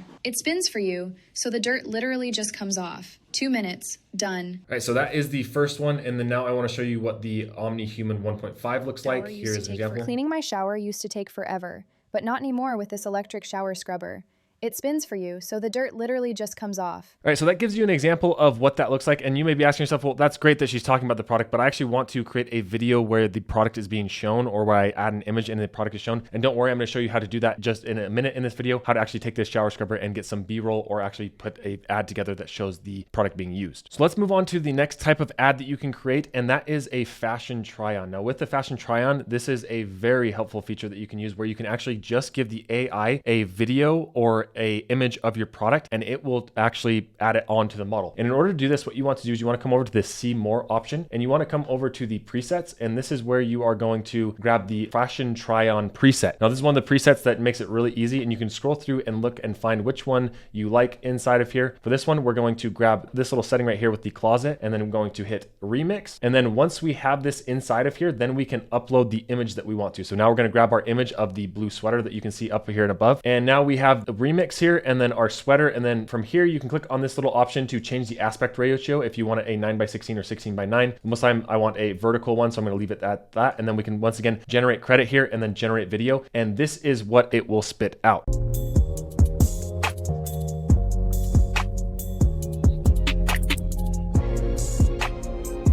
All right, so you can see they're pretty crazy, and that looks ultra realistic. She's wearing the product. And the nice thing about this is you could take both of these videos, the actor talking in the beginning and the actor wearing the model, and you could export those and then maybe edit them together to make an even more realistic ad. A lot of times that's what I like to do, is I like to take all the B-roll and put it all together. But you can see this can be a very powerful tool to use inside of your ads as the actual fashion try-on, especially if you are selling clothes. Now, if you are selling a product or service that maybe isn't a clothing item and you want the AI actor to actually be holding your product or using your product, that is where I would recommend recommend utilizing product showcases. And that's what I'm gonna show you how to do in this video. This example right here with this lady holding the battery charger. In order to do a product showcase, what you wanna do is come over once again to the see more, and then we are going to come over to the presets again. And now instead of the fashion try on, we're going to do the product showcase here. And then same kind of drill, you're going to grab the actor or the kind of scene that you want to be. Now keep in mind, when you select this, it's not gonna be this exact actor. So in this example, you can see this is the one that I chose here with the lady holding down in a bedroom next to a bed, and we hit remix. And you can see this is the output that it ends up having. It's a different actor here. So just keep that in mind. You're not gonna have that exact actor when you're doing this remix. And then once again, we want to upload our product photo here. So we're gonna go and grab our product photo here. And with these, you wanna make sure that it's a kind of on a white background and there isn't really people inside of it. So you can see I just have a white image here of the battery charging. And then once again, we can go through and look at the aspect ratio here and add these in. And then you can start the credit here. And for this one, you do want to add a description on what you want the model to do. So have the model sitting like she is while holding the charger and talking about how great it is for charging her phone and other devices. So that is what I'm going to do. We're going to generate the credit here. And then once again, this takes 1 credit to take that video. And then we can see what the output looks like here on this video. Now, obviously for the purpose of this tutorial, I already created these videos just to make it go faster so we don't have to wait for them to be generated. But after you hit generate, usually it takes around 2 to 5 minutes for these to be generated, just as a heads up there. I've been loving this charger because it powers my phone super fast and I can plug in my other devices at the same time without carrying a bunch of different bricks. It's compact, reliable, and honestly just makes keeping everything charged so much easier. If you want one... Okay, so you can see there, it went through and talked about this video. Now, one of the things about this prompt is sometimes you'll notice that it cuts off right there. So if you wanted to add or extend the video to make it a little bit longer, what you can do is you can click on this little extend button right here, and then you can describe exactly what you want it to be, or you could even grab the entire video and download it. And in this case, you can see this video now, instead of the 12 seconds, I use that extend feature to add 19 more seconds towards it, so that at the end, she goes through and talks more about the features here. So that's a nice little thing. If you wanted to extend the videos, you could do that. You could click on the extend little button, or if you don't see it here, you can also come over to the presets and you can hit extend. And you could do this for any videos that you've done with AI or without AI, you can go and extend those videos. Now, if you're anything like me, sometimes one of the hardest parts about this AI thing is just actually coming up with what to tell the AI or what kind of ad you want to do. And that's where this next one really comes in handy. And this is repurposing an existing hook from maybe one of your competitors. So I'm gonna show you a couple of different examples on how to do this. Now, in order to find hooks or really good videos, I like to use something called Foreplay. It's like a little swipe file that allows you to add filters for all the top TikTok videos or across any different platform. So I scrolled through on this platform and found a link to this video right here. And let me show you what this looks like. My For You page convinced me to buy something again, but I have to admit that this one is actually very worth the hype. I picked up this rainforest activated magnesium to help. Okay, so there is the hook. You just got an idea on the hook on this one. Now, what I can do here is I can actually come over to this little thing, and then I can click here, and then I download the video. So once I have the video downloaded, then I can come back over to Arc Ads. If you want to check out Foreplay, there's a link down below in the description. It's really good for just having a inspiration board of all of your top ads in here. But you can come back over to Arc Ads, and of course you don't have to use Foreplay, but you can find the inspiration wherever. But once you come back inside of here, what you can do is you can upload that video. So we're going to grab the video that we just got there. And in this case, I just said, can you talk about my product Premier Supplements, just a made up kind of brand here. And then I uploaded the video here, and then same thing, we just hit generate credit. This one takes 0.4 credits here. And then here is the output for this one. So my For You page convinced me to buy something again, but I have to admit that this one is actually very worth the hype.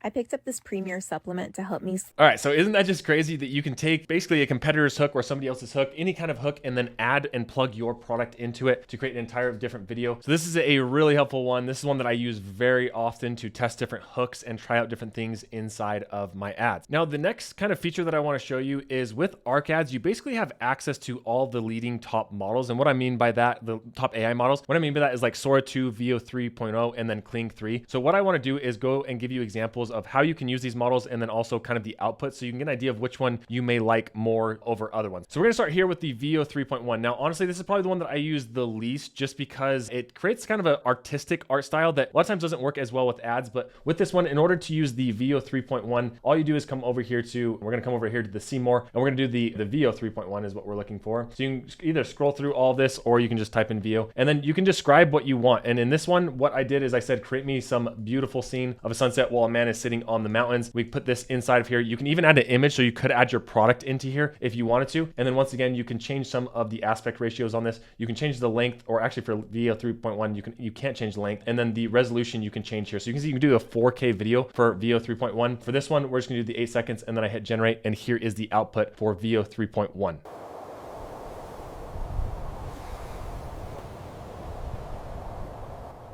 So you kind of get an idea there. That one is like super cinematic. And so a lot of times it doesn't really fit the style that I'm looking for with my ads, but I wanted to show you as an option. The next one that I want to show you is Kling 3. And then finally, I'm going to show you Sora 2, which spoiler is the one that I use the most. Now with Kling 3, I think this one works really well. I just prefer Sora a little bit better. I think the outputs are a little bit better. With this one, you can see the same kind of settings where you come over here to the see more. And then what you want to do is come down to the Kling 3.0, which is this one right here. And then you can do the same kind of image where you can add an image. So in this one, I gave it an image of a chair. And I also wanted to just do a simple 4-second ad. I like this one because you can change the seconds or the length of it like pretty dramatically, but you can see by 3 seconds all the way to 15 seconds and every second in between. So that's one of the pros of using this one in case you want it to be a certain length. With Sora, you can't do that as much. And then the aspect ratio you can change here. And then for this one, what I did is I said, hey, make me a UGC ad for a company that sells office chairs was the prompt that I gave it. And here is the output for that. This old chair is killing my back, but this new one, total game changer. So that is the Kling 3 model. Like I said, really helpful if you want to change the exact second on when you want the video to end. The one that I prefer the most is Sora 2. I think Sora 2 has the most realistic type of videos. And I want to show you exactly how realistic it can be with our shower scrubber example here. So with this one, in order to use Sora 2, same thing, you scroll down here. And I prefer not only Sora 2, but Sora 2 Pro is the latest model. So we click on this. With this one, you can see the limitation with Sora 2 is the lengths are only 4, 8, or 12 seconds. So that's something to think about. With the resolution, you can do 1080. So if you want higher resolution, Kling is the one to go. If you want exact seconds, Veo is the one to go. If you want, honestly, the best output, I think Sora 2 Pro is the way to go. So just think it's something to think about. Here you can add a product image as well and then give it a little description. And here are some outputs of what Sora 2 Pro can look like with your product inside of it. All right, here is the first example. And keep in mind, this is 100% AI here. Cleaning my shower used to take forever. Watch this. It spins for you, so the dirt literally just 2 minutes comes off. And here is a second example here for you of a cold plunge. This is my new favorite recovery hack. The ice pod sets up in minutes, drops to freezing cold fast, and packs down flat when I'm done. Makes cold plunging way easier and honestly way more. So that gives you an example of Sora 2 and how powerful it is. I've tried this with many different products and it produces really good results. The bit negative with Sora 2 is sometimes it does cut off the video at a weird angle, so you may have to do a little bit of editing after with that, but overall, very good to use. Now, another one that is kind of fun and also can be helpful depending on how you use it is this motion control. With this, what you can do is you can actually take a motion of anything, any kind of video, upload it, and then upload an image of somebody and have them copy that motion. Let me show you what I mean. Okay, so in this example, we have this lady dancing here. So what we're gonna do is we're gonna come back over here to the see more, and we are going to look for the motion control. Type in motion here, Kling 2.6 motion control right here. So we're gonna click on the motion control, and then we want to upload a video reference. So we're gonna grab our video of the lady dancing here, and then we want to upload an image of somebody. So now we're gonna grab an image of our person here, and I just generated the guy with AI actually. And then what we can do is then it's going to take this guy standing here in the office and it is going to make it move like her. So you can imagine you could do this with your face, you could do this with somebody else's, you can have them holding a product or something. It doesn't have to be dancing, it can be whatever you want, but here is the output of this. Gotta move, feel the groove, let the sunshine carry you. So like I said, kind of a fun thing to do, but not one that I use very often, but I can have more use cases than just getting people to dance. Now, there are a few models in here or presets that I don't recommend using for a couple different reasons, but one that I wish would work, but it doesn't quite work like you want it to, is this unboxing POV. And let me show you what I mean. When we hover over here and we look at the unboxing POV, the hands on this just look off. So you can see the way they crumple up the paper and things like that. So for the unboxing POV, I would probably recommend not using your credits on this. It's probably not the best use. I would much rather have you go into Sora 2 and use the Sora 2 prompt to say, hey, make a video of this being unboxed inside of here. So that's one definitely to avoid when you are using ARC ads. So if you've been following along now up to this part in the course, now hopefully you have an ad or two, or ideally 3 to 5 different creative that you can use to start building out your TikTok ads campaigns. And that's what we're going to be moving on to in this next module, is how to actually start building out your TikTok ad campaigns. So in order to start running TikTok ads, you do need to have your TikTok ads manager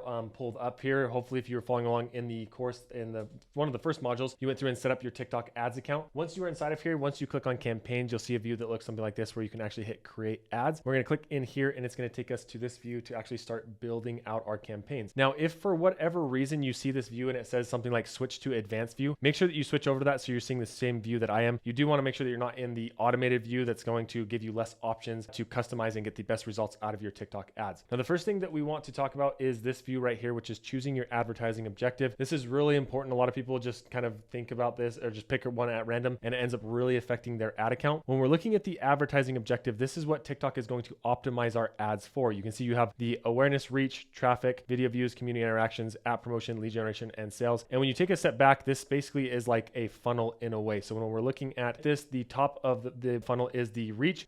Gives you the opportunity to reach the most amount of people possible, but it's not going to be optimizing towards a sale or even a page view. So I rarely recommend using this unless you really wanted to get the word out about a product or service and you don't mind that you don't really get a good return on ad spend. The next one is the consideration, and this is where you have the objectives, traffics, video views, or community interactions. Once again, I don't recommend using these very often. There are time and a place maybe sometimes for the community interactions. If you're wanting to grow an account and optimize towards things like engagement or following, you could do that. But most of the time, I do recommend that you optimize towards a conversion, that being app promotion, lead generation, or in this course, what we're going to be focusing on is the sales objective. Because at the end of the day, we are running ads because we want people to buy our product. And the best way to do that is to optimize towards that. Now, it is important to note, in order to optimize towards any of these conversion actions, you need to have the TikTok pixel set up and running, optimizing for one of these conversion actions. And once again, if you've been following along in the course, we went through and set up our pixel so that we can do just that. So we can optimize towards a sale or purchase. Now, when you click into each one of these, there are a ton of different even sub options, and we'll be going over these in the sales objective as well. But when you take a step back and look at what you can and can't do in some of them, here is a little visual that I put together for you in case you are curious some of the other settings or optionality when it comes to running a specific objective. So it is important to note that some functionality isn't available for specific objectives. For example, creative split testing isn't available for the video views, or when you look at the billing events, even the billing events may be a little bit different for each one of these objectives. Another important thing to call out is the placements. You can see not every single objective can run on all of the placements. Not that it really matters. I'm going to recommend that you run on TikTok for all of them anyways, but this just gives you another view into some of the differences between these different objectives. But as I mentioned, for majority of the people watching, I'm going to recommend that you go with sales. We're going to keep it really easy and simple. Now, even inside of the sales, you can see you have the sales destination here that you want to choose. And the first one that it is saying to use is the TikTok shop. Now we're going to be going over how to run traffic to your TikTok shop. That's people who are actually going to buy inside of the app. But we're going to start off by talking about how to send people to your website, because there's a lot less setup for sending something towards the TikTok shop. Inside of the website, you can see there is the manual campaign, the Smart Plus campaign, and the search campaign. We're going to be going over all of these in this course, but we're going to start off with the manual campaign. And I'm going to kind of talk to you about a full account setup when it comes to different budget types, such as 20, kind of a mid-level budget or even a high budget in this video. But we're going to start off with this $20 a day budget and build through this entire campaign here. Now, I know it says that the Smart Plus campaign is recommended from TikTok. This honestly is a good option, but I recommend starting off with a manual first and then later testing the Smart Plus campaign or testing it in tandem with the manual campaign while you're running these to see which one gets better results. I'm seeing mixed results between the two, between the manual and the Smart campaign. Even inside the manual campaign, you do a lot of automated things, so it kind of ends up being very similar anyways. But we're going to choose the manual campaign setup here, then we're going to scroll down here to the campaign catalog. Now, the campaign catalog can be really helpful. If you scroll over here, it kind of gives you a visual on what this looks like. It will take images from your product catalog and put them kind of onto the ad below your video. I do like this for certain use cases, but a lot of times I do recommend turning it off if you're just getting started. The reason being is it can show pretty much any product inside of your feed unless you go through and change it. And also sometimes it's just a little distracting for people and you don't know exactly what it's going to look like a lot of times. So we're going to keep this unchecked for now, just so it's only showing our video with the one product that we want people to see. And for our first campaign, this is going to be reaching net new people who have not heard about our business. So I personally like to name this something like prospecting. So I know these are cold audiences that we're going to be sending ads to, but you can name this whatever you want. That's just what I like to do, the naming convention that I like to use. Next, we have these special categories. If you are in one of these three categories, you need to make sure that you check this box. If you're not in housing, employment, or credit, or advertising those services, then you can just leave that box alone. We have the create split test here. We're not going to leave that unchecked for now. And then we have the campaign budget optimization. This is an important setting to understand what it does, because there is a time and place for this as well. For now, we're going to leave it off while we are testing. But the way that this works basically is a standard kind of campaign setup looks something like this, where you have your campaign here, and then inside of the campaign, you have multiple ad groups. You can have one ad group, you can have 4 ad groups, you can have 20 ad groups. Generally, I don't recommend having any more than, 4 inside of one. And then inside of each ad group, you have multiple ads. And we're going to be talking about each one of these sections here. When you turn on campaign budget optimization, what you're saying is you're setting the campaign budget at the campaign level. So in this example, if I have a $100 a day daily budget and I have 4 ad groups, depending on whatever one TikTok starts to favor, it can allocate that budget differently to each one of these. So if I was testing 4 different ad groups, it could say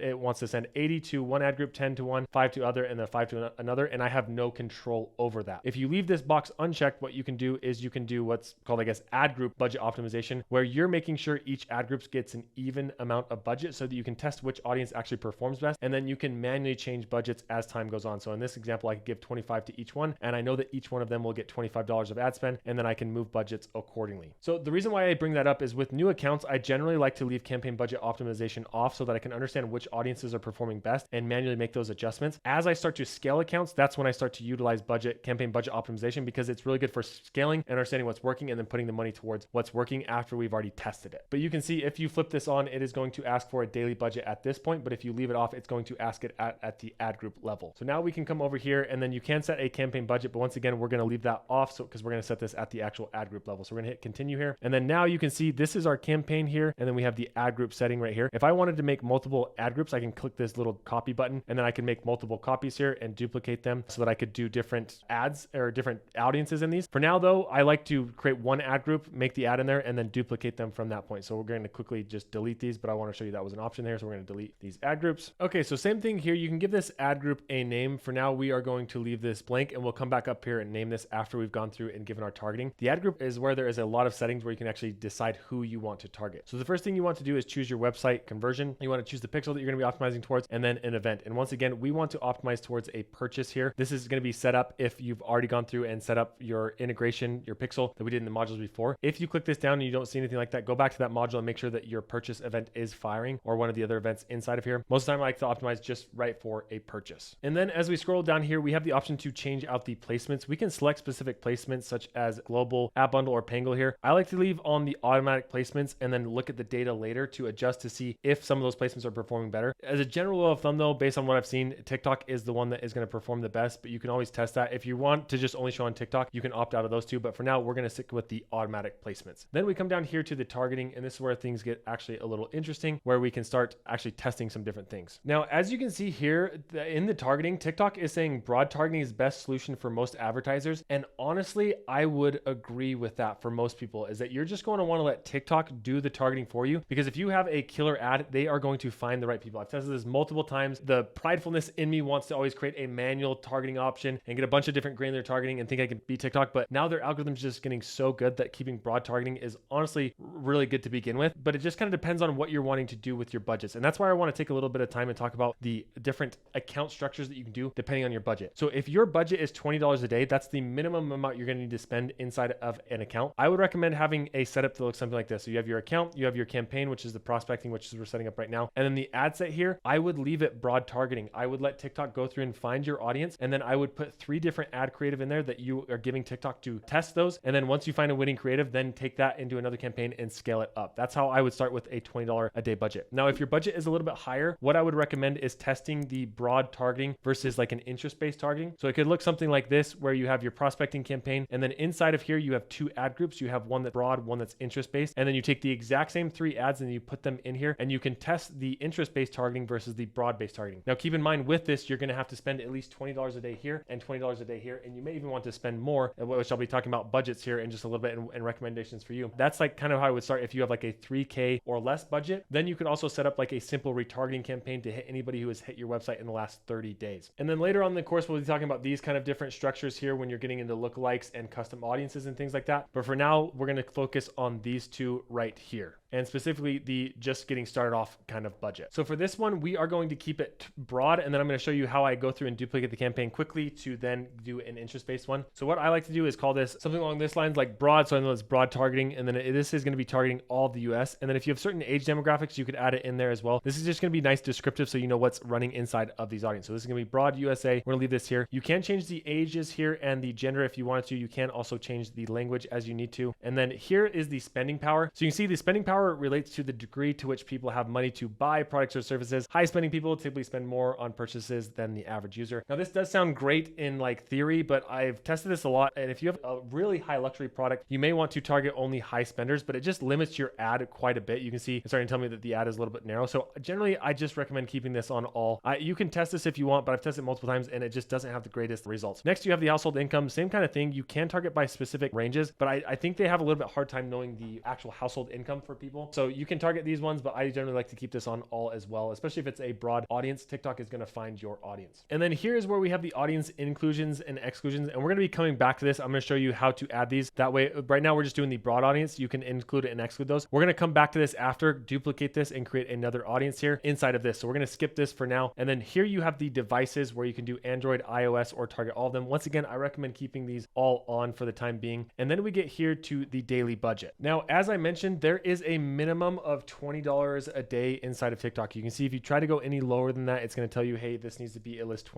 So if your budget is only $20, just stick with that. If you're kind of wondering how much TikTok actually costs or how much you should spend, those are kind of two different questions. So when we look at TikTok in general, like kind of what things cost, your typical CPM or cost per 1,000 impressions is going to be anywhere from $3 to $10. Now, keep in mind, this is a typical cost. I've seen lower than this and I've seen much higher than this if the ads are really bad. So this is a general rule of thumb. The next is your average CPC. So you're probably getting around 17 cents to $1 for when somebody actually clicks on your ad. And then your cost, so that means that your cost per view is around 1 cent to 7 cents based on that. And then your CPA or your cost per conversion is going to vary widely depending on your product, how much it costs, and all sorts of other things in between. And then you can see what actually determines your cost is the creative quality of the ad. So good UGC style ads get cheaper CPMs. Audience targeting, the broader, the cheaper. Industry competition. So things like beauty supplements, they can be more expensive. So keep that in mind. And then finally, seasonality. During things like Q4 holidays, ad costs will go up. So those are some things that can affect your cost. But hands down, the thing that is going to affect it the most is the creative quality. I've seen this multiple times. The better the ad is, the cheaper you're going to get views for. So it's really important. That's why we went through the whole module on the psychology of ads and how to actually create those, is so that you make sure you have good ads in place. Okay, now when it comes to budgets, there's a couple of things to keep in mind. And we're going to walk through some of the recommendations from TikTok. So the way that TikTok looks at this is if you are optimizing towards a conversion, as I mentioned, like a deep conversion, like a purchase or add to cart, they recommend that your budget be 10 times your current CPA. So I built out this little like calculator using Claude. You see, so if your current CPA is $10, then they recommend your minimum budget be $100 a day. If your current CPA or your expected CPA is $40, then they recommend your budget being $400 a day. Now, I know that can be super intimidating for a lot of people. And honestly, I don't really love this advice from TikTok. Instead, what I like to more look at is the learning phase. When it comes to learning phase, you typically, the volatility typically stops after 25 campaign results or 7 days. And let me take a step back of what the learning phase is. Learning phase is a period during which our ad system identifies the best users for a specific campaign. Throughout the phase, campaign's performance may fluctuate as the system explores and adapts the campaign settings. So what does this mean? Every campaign that you launch is going to go into learning phase, and the learning phase is going to last anywhere from 7 days or 25 campaign results. So generally, I do recommend trying to get the 25 campaign results within that 7-day period at what your budget may be. Doing these type of things may adjust that learning phase, so keep that in mind. So if you have the budget to go 2 times your current cost per acquisition, then go ahead and do that. But most people, what I recommend if you're just getting started, I would start off with 2 times your current cost per acquisition. So if it's costing you $10 to acquire a customer, then the $20 budget is probably going to be just fine. If on other platforms it costs you $20 to acquire a customer, I would probably set this budget at $40. So whatever 2 times your acquisition is, that's what I recommend. If you don't know, then I would probably start with somewhere around $50 a day to begin with. So to recap that, 2 times your cost per acquisition. If you don't know, start with 50 and see how that goes. If you have no budget, then you got to start with the $20, and then your learning phase is just going to be really long. So keep that in mind. And then next, you want to set your start time. So you can set a start time in the future or the next day, and then you have your time zone here. If you want to set an end time, you can set that as well. I generally recommend keeping your campaigns running continuously and then pausing them if the performance is not doing well. And then you have your day parting here. So you can either do all day or you can run on specific times. Once again, I do recommend keeping it all day so that it can kind of optimize towards whatever time it is most likely for people to purchase. And here we have the optimization event. If we're optimizing towards a purchase, it's automatically going to optimize towards that conversion, which is what we want. And then you can see you have the target CPA, which is optional. If you have a lot of data and you know what you can acquire customers for, you can set this up. But most people, especially if it's a brand new account, I recommend leaving this blank. And then later you can play around with this setting. But most of the time, we're going to leave this blank, leave the attribution windows as they are as well. And then we're going to hit continue and move away from the ad group setting into the actual ad creative. Now, when it comes to ad creative, you have 2 different options here. You can add images or videos, and you can actually just upload something from your computer, or you can grab specific TikTok posts. Now, these are all blurred out here, but these are specific videos from an account, and we can grab these and run any of these as an actual ad. So if I wanted to grab one of these videos right here, I can click on this, confirm, and then run this as what's called a Spark ad. Now, in order to run this, you do need to make sure that your TikTok account is linked to your ads account, as we talked about before. Now, we're going to be going in how to run TikTok Spark ads more in depth and how to even get them from different creators here, but I wanted to show you that as an option. The other option, as I mentioned, you have is to upload them from your library. So you can click upload here and upload a specific video, and then you can show that as an ad. For example, the one that we downloaded downloaded from Capcut. So now that we have our ad here, you can do music sharing. This allows other people to use these sounds from your ad. I don't like leaving that on. And then we want to make sure that we have a call to action here. Now you're going to want to make sure that all of these call to actions actually make sense for your specific product. All these look good. You want to add as many of these as possible so that TikTok can test which one is going to get the most clicks for your specific video. Then here you can tag specific products connected to your store. This is if you set up your TikTok shop. We're going to be talking about this later on in the course, how you can set this up so that you can click on this little button and tag specific products in your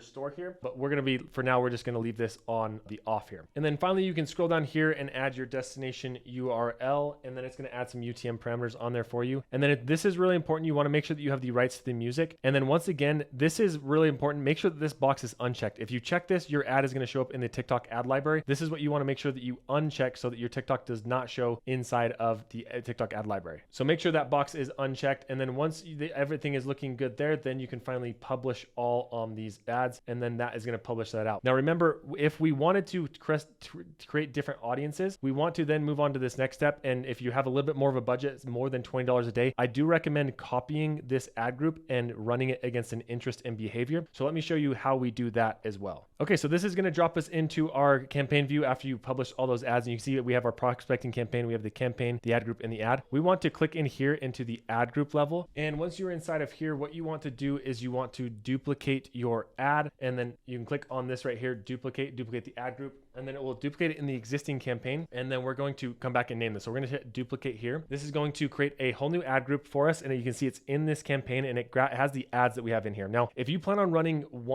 3 to 5 ads in this ad group, I do recommend creating all the ads first before you duplicate the ad group, because then you don't have to create 3 different ads. But I just want to show you this process. So now we're in the copy brand, and this one is going to be actually specific targeting. So we're going to scroll down here and we're targeting people who are interested in swimsuits. So what we're going to do differently with this one is we're going to keep all the settings the same, but we're going to come down here to the audiences and we're going to click on this right here in the interest and behavior. And we're actually going to find people that are interested in swimsuits. So what I'm going to do is I'm going to type in swimsuit and see what pops up here. And you can see there are a ton of different interests that we can target. So you can target by interest, you can target by purchase intent, video interactions, creator interactions, or hashtags. So if I wanted to target by purchase intentions, I can come down here and I can look for specific things. Or like I said, you can just type in swimsuits and it'll pop up a lot of different options for you. We're going to look in purchase intentions here though, and we're going to scroll and see if we can find swimsuits in this view here. So apparel and accessories, if we click this down, it has another little drop down right here. And we want to go to women's clothing. And then we have here, it looks like there's suits, but it does not look like we have swimsuits. So because we don't have that in here, we're going to come back over and we're just going to go back to the search. I always like to see if the purchase intention is there. We're going to do swimsuits.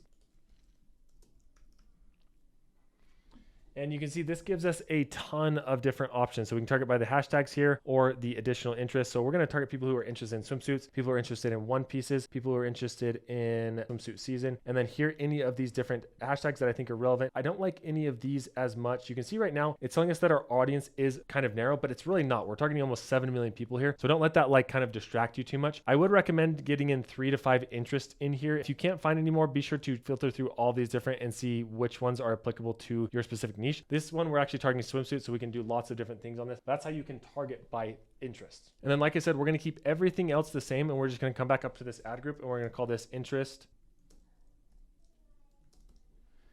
USA. That way we are targeting our interest USA versus our broad. And then we have our one ad in here that is going to run. And we're going to be able to see the results of which one of these audiences gets us a better ad spend. We're going to hit publish all here. Okay. And then I also just quickly went through and built 2 more ads in each one of those ad groups. So this is what it ends up looking like. So we have our prospecting campaign. In our prospecting campaign, we have the interest broad, interest US. So you can see a similar setup to here. We have the interest and then the broad, and then the 3 creatives in each one of those. So when you come over here and you click into one, you have your ad 1, 2, and 3. You see right now, these are in pending right now. And you're curious how I quickly duplicated these ads in here or created more. If you want to create another ad, all you need to do is hit the duplicate here, and then you can add as many copies as you want. So let's say 1 ad here that is duplicated, and then you can come in here, and then that is where you can click on this. And inside of this copied ad, what you can do is you can click the update button, and you can update this and add your TikTok post or your creative to change that around. All right, so now we've gone through and covered how to run TikTok in-feed ads and set up your campaign. Now I want to move on to the next type of ad, and and that is the TikTok search ads. So we just went through the in-feed ads here. Now in this module, we're going to be talking about search ads and how to set those up and the strategy behind them. If you remember, these are the ads when somebody goes into TikTok and types in something specific, your ad can show right here in this spot. So the first thing that we need to do in order to start running TikTok search ads is we want to do a little bit of keyword research. Now, in order to do keyword research, what you want to do is you want to come into your TikTok ads account, you want to hover over tools here, and you want to come to the keyword planner. Inside of the keyword planner, this is where you can get an idea on what type of keywords and search volume there is for a specific product. So for here, we're going to stick with the swimsuit example, and I'm going to type in swimsuits here. Just come into the search bar and just type in whatever your product or service is, and then hit discover. Once you hit discover, it is going to give you lots of different information. It's going to give you the keyword here, the average monthly searches for that keyword, the 3-month change, the year-over-year change, the competition, whether it's high or low, and then your estimated cost per click on the low end or the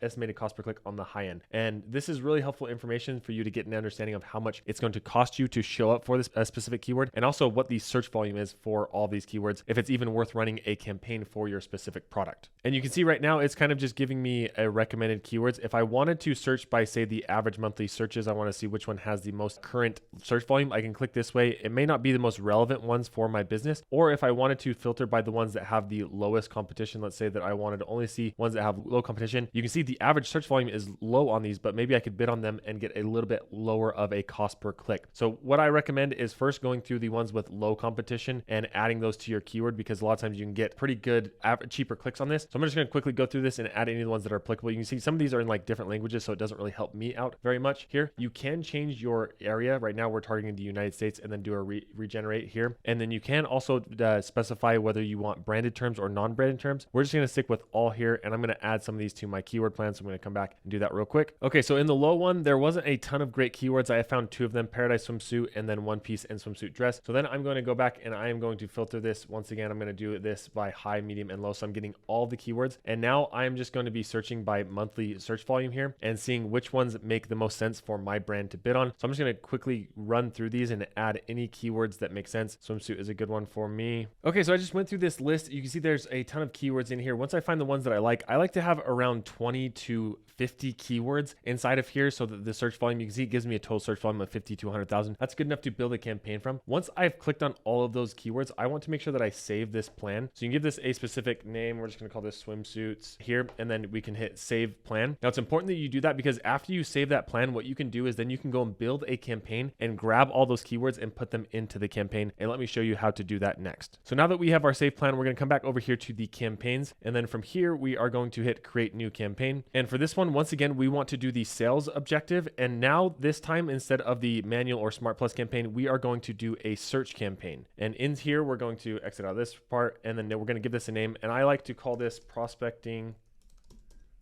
search.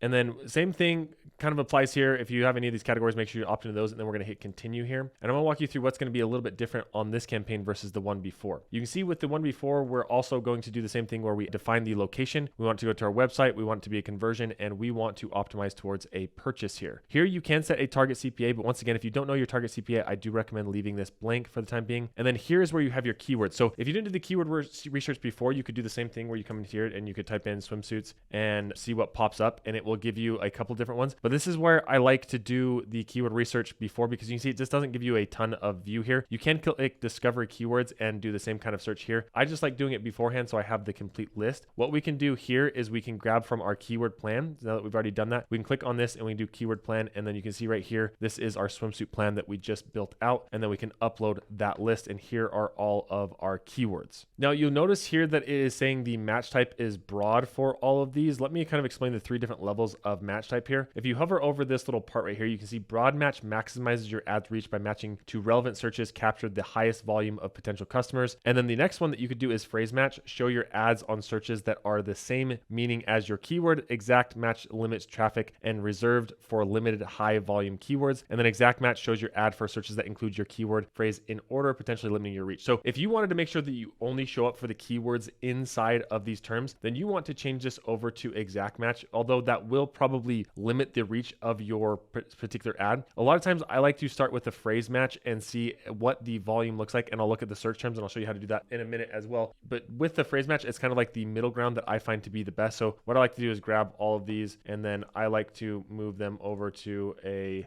match type. So we're going to quickly grab all these. There isn't like a great way to select them all. So now that we have those all selected, we can edit match type, and we are going to move these over to a phrase and hit confirm there. And now all of our keywords are a phrase match campaign, which means they'll show up for some other terms that are related to like modest swimwear, but they're not going to show up for crazy things that are not related to our keywords. And then down here, there is this automated keywords option. If you don't know what your people may be searching for your product, this could be a good option, but I like to turn this off because I like to understand exactly what my ads are going to be showing up for when people are searching. This can be a good option to turn on to test, but just when I'm beginning, I do like to turn this off to make sure that I am only showing up for the keywords up above. And then same thing as before, this, you can set your daily budget. It does need to be at least $20. You can see if you try to go any lower than that, it won't let you. So we're gonna set this at the $20 a day mark, and then you have your start time and your end time, and then your targeting. You can change the demographics here if you wanted to. So we're gonna keep it on the United States and then 18 plus here. And then we have our placements down below as well. And you can see here, these are only gonna show up on the TikTok search results, which is what we want. And then we want to allow people to have the user comments and things,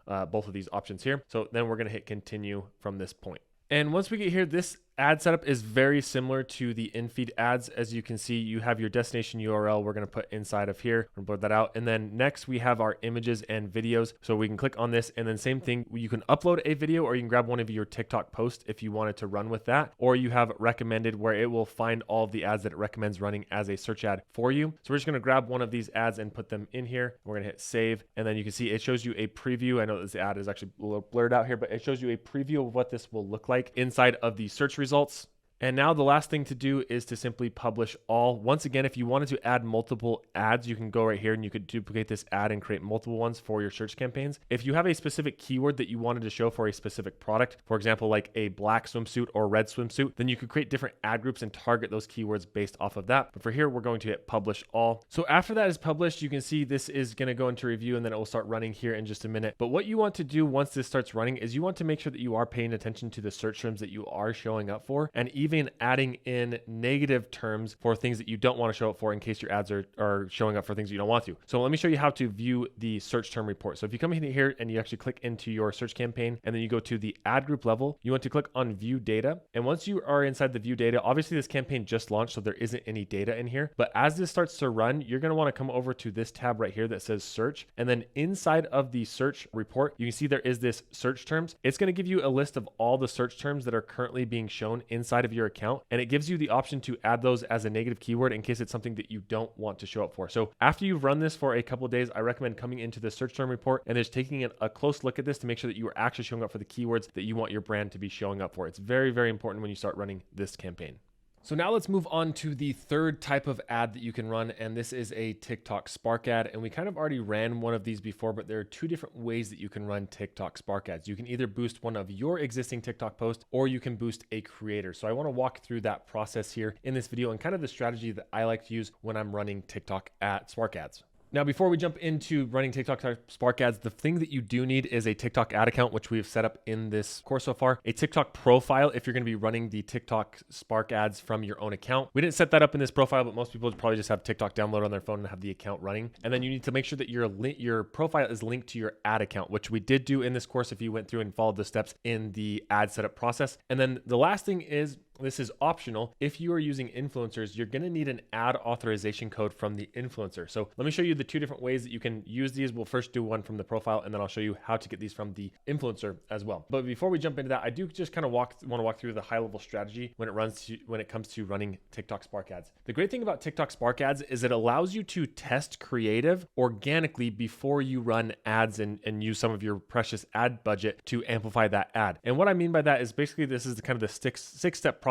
that I use when it comes to TikTok Spark ads. The first step is to create 3 or more videos or have influencers create those videos. Step 2 is to post those videos to your TikTok account or have the influencers post them to their account. And then step 3 is to wait 5 to 7 days for the organic posts to reach their full organic potential. The reason why I like to wait 5 to 7 days is because you'll probably notice with TikTok, when you launch a new ad, typically it has around a week life cycle. And usually within the first 2 days, you can tell if it's starting to pop off and get a lot of organic views. And I don't want to step in and run that as an ad if I can get free organic impressions with that one. After that 5 to 7 days, then I like to look at the performance of the ads, and based on the sales that have come through those, or the follows, or the engagement, I then choose 1 or 2 of those to run as an ad. And of course, you could do that as a scale. If you weren't doing three ad videos at a time, you could do 20 videos at a time, and then take the top 10%, top 20%, top 30%, and run those as ad. And then of course, step 5 is to grab those, run them as Spark ads, and then repeat. So for an example here's one that I've ran before. This is like an automated little curtain closer and opener. You can see right now, influencer 1 got 2.3 million views, influencer 2 15,000 views, and influencer 3 8 million views organically. Now, if I'm looking at this as an advertiser, which one do you think I'm going to choose to run as a Spark ad? Of course, it's going to be this one right here that got 2.3 million views, because that one clearly is a TikTok that works really well. And if I just put more money behind it, I know it's going to bring in more sales for me. Another example here, this one from my own account. You can see 3 different videos here. One got 26,000, one 3,000, one 16,000. This one had a lot more engagement. So if I was going to run this as a Spark ad, I'd want to go with the one with the most engagement inside of here. Let's talk about how to actually do this in your account. Now, when it comes to Spark ads, you can run them for pretty much any kind of objective, including the sales objective. So I'm not going to walk through all the settings of setting up the campaign again. We're just going to go straight here to the ad creative, so you know how to actually run one of these TikTok ads, or one of these TikTok Spark ads. So you can see here, we can come into the add images or videos, and then right here is where you can come to the TikTok post. And this is where you can find one of your existing posts and run them as an ad. You can see here's some examples of the ones that I have inside of this account. You can have a drop down of the TikTok accounts in here. Once again, if you don't see your TikTok posts inside of here, it means that your TikTok ad account is not linked to your TikTok account, and you have to link those like we did in the previous module. But you can see I can grab one of these, and let's say that I wanted to get this one right here and run that as a Spark ad. Oops, hit confirm, and there is my Spark ad. And that's easy enough because this is coming from my actual organic profile here, so it makes it really easy. But say I sent an influencer a product and I want to run theirs as an ad. How do I go about doing that? In order to do that, what you want to do is come back over here. We're going to update this. You want to come to the TikTok post, and then here you want to actually hit add post, and then it's going to ask you for a TikTok post code to add to the new line. And you can see it asks here, how do I get the TikTok post code? What you want to do is you want to reach out to the influencer and send them, you could send them a screenshot of this, and I'll walk you through how to do this as well. They go to the video that they posted for you, they tap on the 3 dots on that exact video, and then they go to this little setting here that says add settings, and then they scroll down and generate a code that they then can send to you. Let me quickly go through and show you what I mean and how to do that.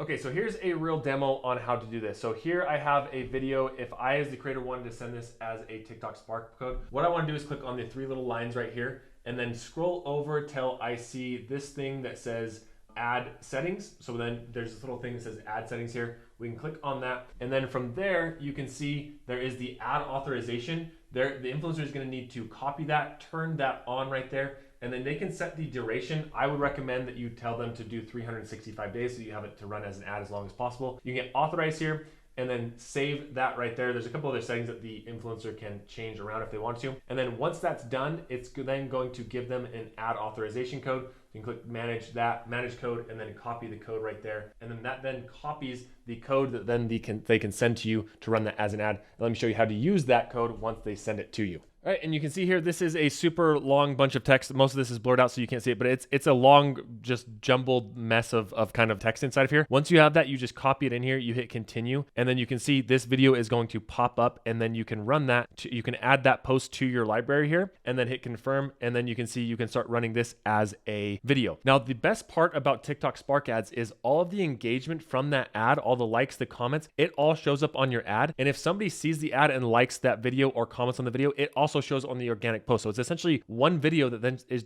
just getting a little bit more amplification from the TikTok Spark ads. From here, then you can of course go through and customize different things. So you can change the destination URL, which is really powerful to make sure that you're sending them to the traffic source that you want them to. But as you can imagine, this has become a very powerful tool, because then not only is the ad showing from the organic profile, you can see this isn't coming from Zoco Marketing, it's coming from ReviewBase, which is the influencer's profile, but I can choose where to send the traffic to. So a very powerful tool TikTok Spark ads are.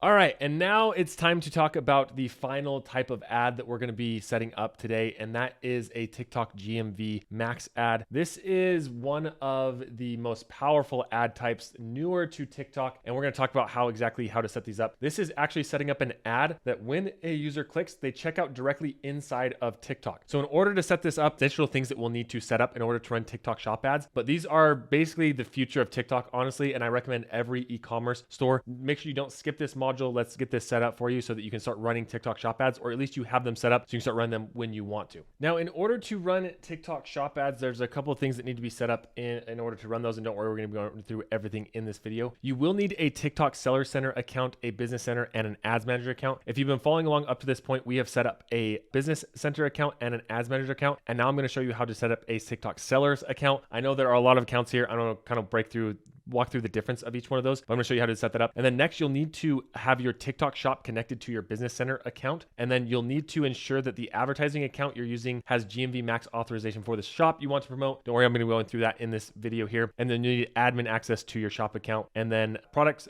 just so you know right now, as of recording this, these are the only areas where GMV Max is available. So just a heads up there, if you're outside of these locations, it is not available at this time. Now, another thing that makes TikTok shop ads so incredibly powerful is the affiliate network that you get access to. If you aren't familiar, when you have a TikTok shop set up, you can offer a custom affiliate offers to people inside of TikTok. So then influencers are also creating videos for your content, and they are putting the little tags, the little orange shopping tags that you see here on the videos as well. And that allows you to run them as an ad. So for example, what you can do once you have your TikTok shop set up is you can choose a product from your TikTok shop. You can then set a target ROAS for that specific product. And then you can grab all of the content that has been tagged from your product, influencers or whoever it may be, and run those as an actual ad. And we're gonna be running through this entire process, and I'll show you this exact thing right here. But let's talk about first how to get your TikTok shop set up and your product synced from your Shopify store into TikTok. Now, before I jump in on how to create a TikTok Seller Center, I had Claude just create this quick visual for you to see exactly the difference. You have your TikTok Business Center in here, which houses all of your different assets. You have your Ads Manager, which we already set up, but the TikTok Seller Center, it allows you to manage your TikTok shop specifically. So anybody who's wanting to sell products directly from TikTok shop, that's what we need to set up, is the TikTok Seller Center. It allows you to list those products, and allows you to process orders and logistics, set up your TikTok shop storefront, which is really important, and then run seller side promotions, recruit affiliate creators, and then view shop analytics. Once you set up the Seller Center, you then have access to the affiliate center as well, where you can do all sorts of other things like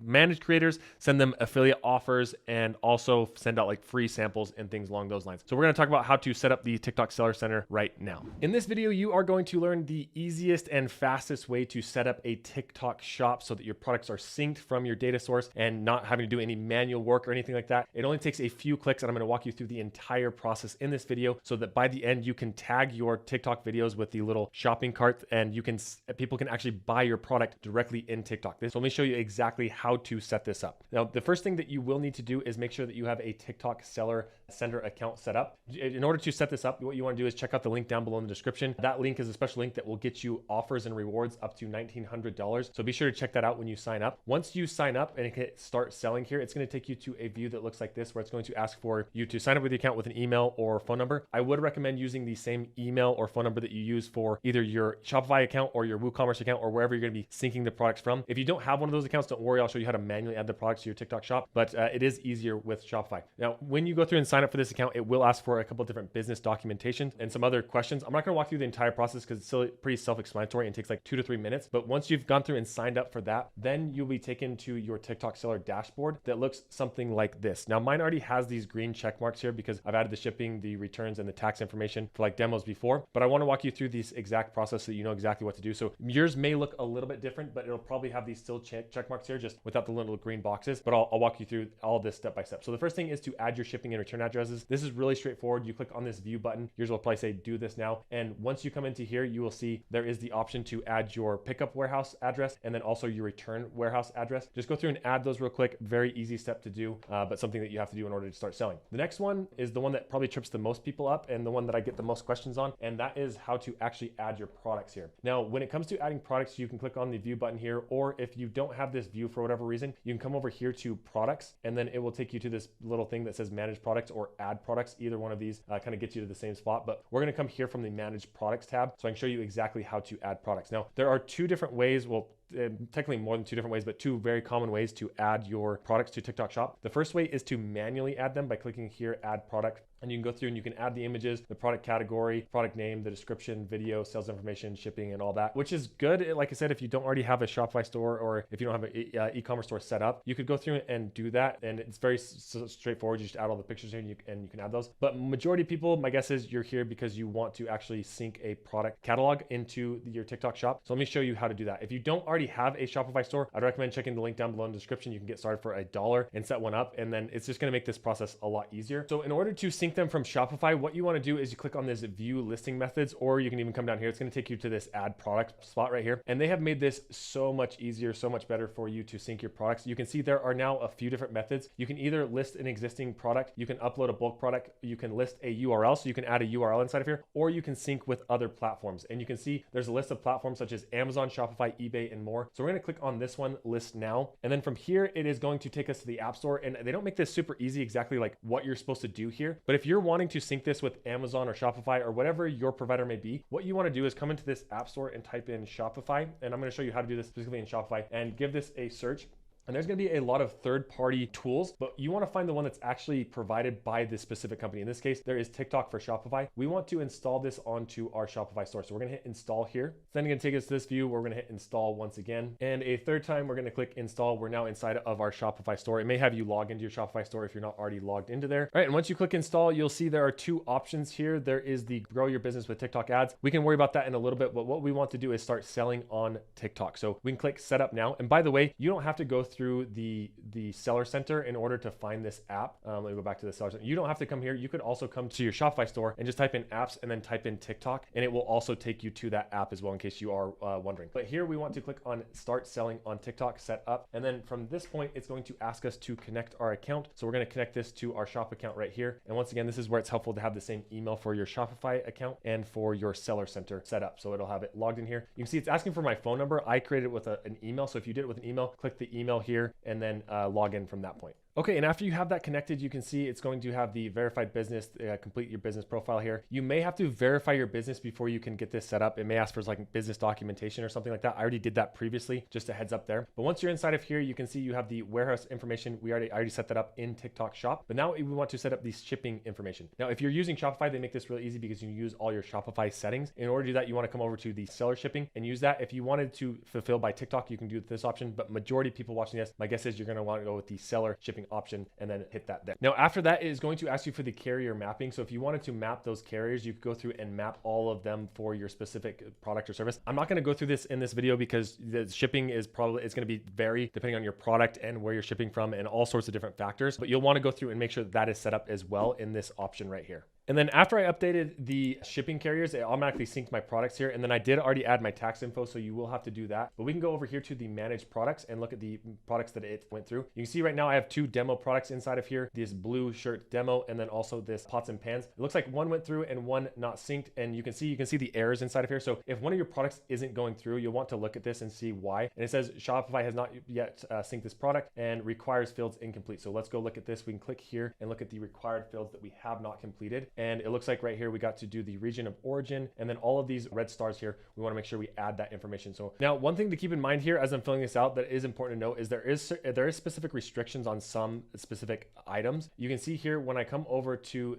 when I look at the product category for this, you can see some of these are currently restricted. So cookware, cooking kits, dishes, things like that. So this one I probably won't be able to get approved for a demo account, but just know this is how you can look at the errors that you're getting when you're setting up your TikTok shop. So now we'll come back over here to the shop management or the overview where we can look back at our account, and I will show you what this looks like in TikTok Seller Center. So now we can come back over to our Seller Center, and we come over here to products and we look at this. You can see our blue shirt is now live. It has the stock that is taken from our Shopify account, and it has the price here as well from our Shopify account. Now the listing quality, you will want to come in over here, and then you can see right now it's fair. You will want to come in and optimize this. Obviously this is a demo, but go through and make sure that you fill all of this stuff inside of here so that you can get this as highly listed as possible. So this product is now live on TikTok Shop, and I'll show you just how quick it is. I'll pull up TikTok right now and show you that it is up on our Zoco demo site. Okay, if you want to check that your product is live, just go to the TikTok search bar and then type in your store name. So in my case, mine is the Zoco demo here. So we're just going to type that in, Zoco demo. And then what you want to do is you want to search, but you want to search by shop. So this little tab right here, let me pull this up here, let me see.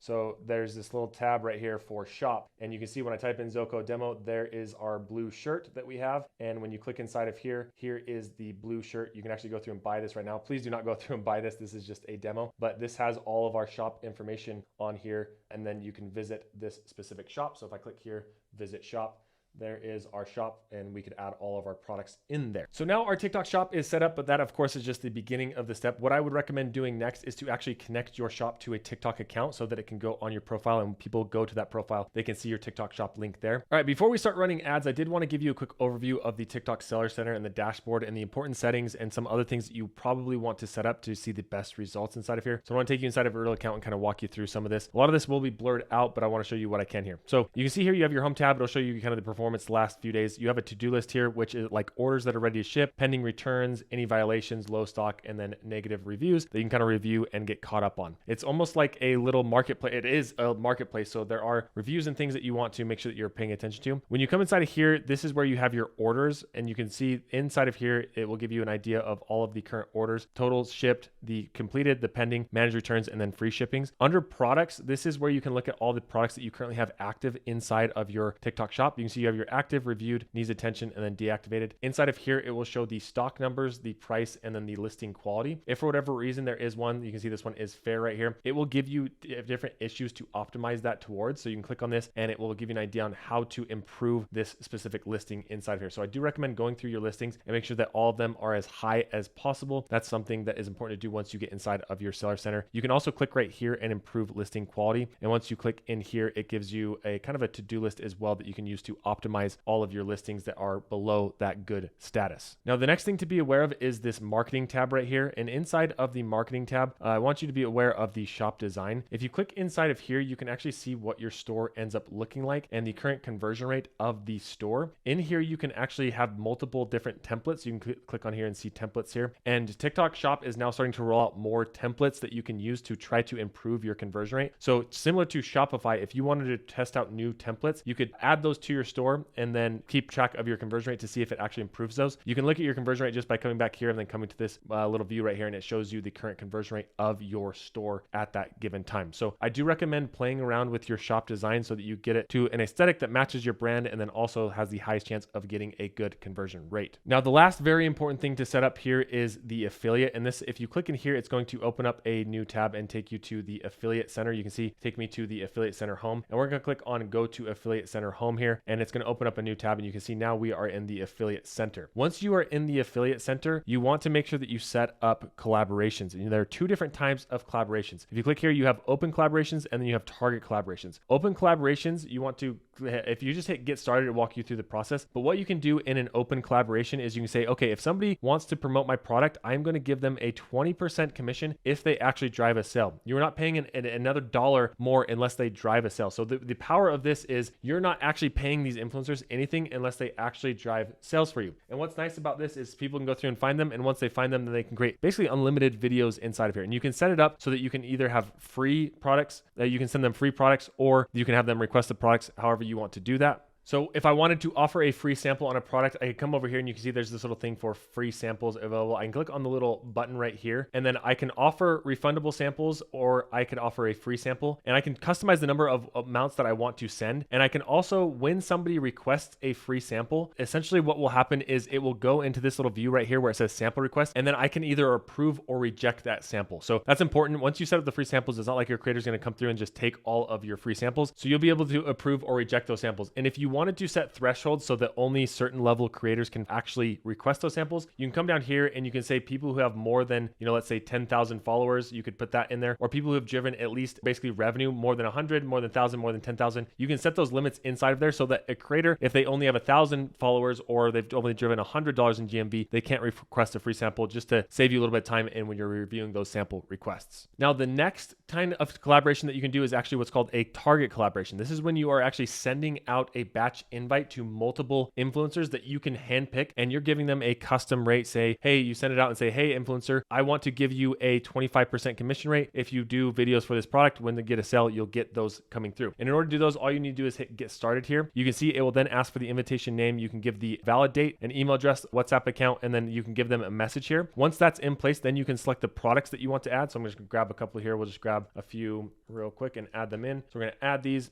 And then once you have that there, then you can go through and add creators. So you can go and add them from your list inside of here. Let's say that I wanted to add a few of these. I can hit add here. And then I can give them a custom commission rate. I can also give them a flat fee if I wanted to go that right. Or if I wanted to say, hey, I want to give you 25% and you 25%, then I could give them those. And then I could also give them a shop ads commission rate, which means if I turn around and run these as an ad, then they're also going to get a commission, a kickback on that. You generally want to set the shop commission rate lower than the standard commission rate because you're going to be spending ads, putting ad spend behind this. So I typically like to spend this around, 5% inside of here when a sale comes through. And then you can do a hard deadline here if you want to. And then all you need to do is hit and send. And then that will send to the creator's inbox where they can look and accept or reject this request. So as you can imagine, this can be incredibly powerful because you can be sending out hundreds of these DMs or creator invites a day to try and get the best creators creating videos for your products. So then, as I mentioned, as people start to see these requests come through and they request free samples, this is what this will look like. In the free sample request, you'll see creators inside of here, and these are blurred out, but you can see these followers. It has the follower amount, it has the post rate, so the amount of times when they get a free product they actually post, and the 30-day GMV. You can see this is a really good one. This is someone who posts 95% of the time, and they only have 12,000 followers, but they've driven almost $80,000 in GMV in the last 30 days, which is kind of crazy. Now, the best part about this TikTok Seller Center is as people start creating videos with your product, then you can turn around and run those as ads in what's called a GMV Max campaign. And that's the last ad type that we're going to be talking about today that I want to show you how to set up in this module. So in order to run a TikTok GMV Max campaign, there's a couple ways to get there. You can either come to the campaigns here, go to the sales objective, and then come to the TikTok shop destination, and then continue to GMV Max, and it will take you to your TikTok campaign or your TikTok GMV Max campaign setup. Or you can just come here to this top tab right here and click on GMV Max, and it will lead us to our GMV Max campaigns. Once you get inside of here, it's going to ask you to create a campaign, and we're going to hit create campaign here, and then it will have the drop down on the TikTok shop connected to your ads account. Once again, if this is not showing up here, you need to go into your TikTok Business Center and make sure that your TikTok Business Center is linked to your TikTok shop. So once this is in here, we're going to click the shop that we want to, and then we're going to hit next. Now, if you already have campaigns running like this one is, you can see we spent $4,000 and we brought in about $12,000 in revenue. So about a 3 ROAS. So not awesome, but this one's just getting started and we're starting to get more creators into the program. But you'll see a dashboard that kind of gives you a view here. But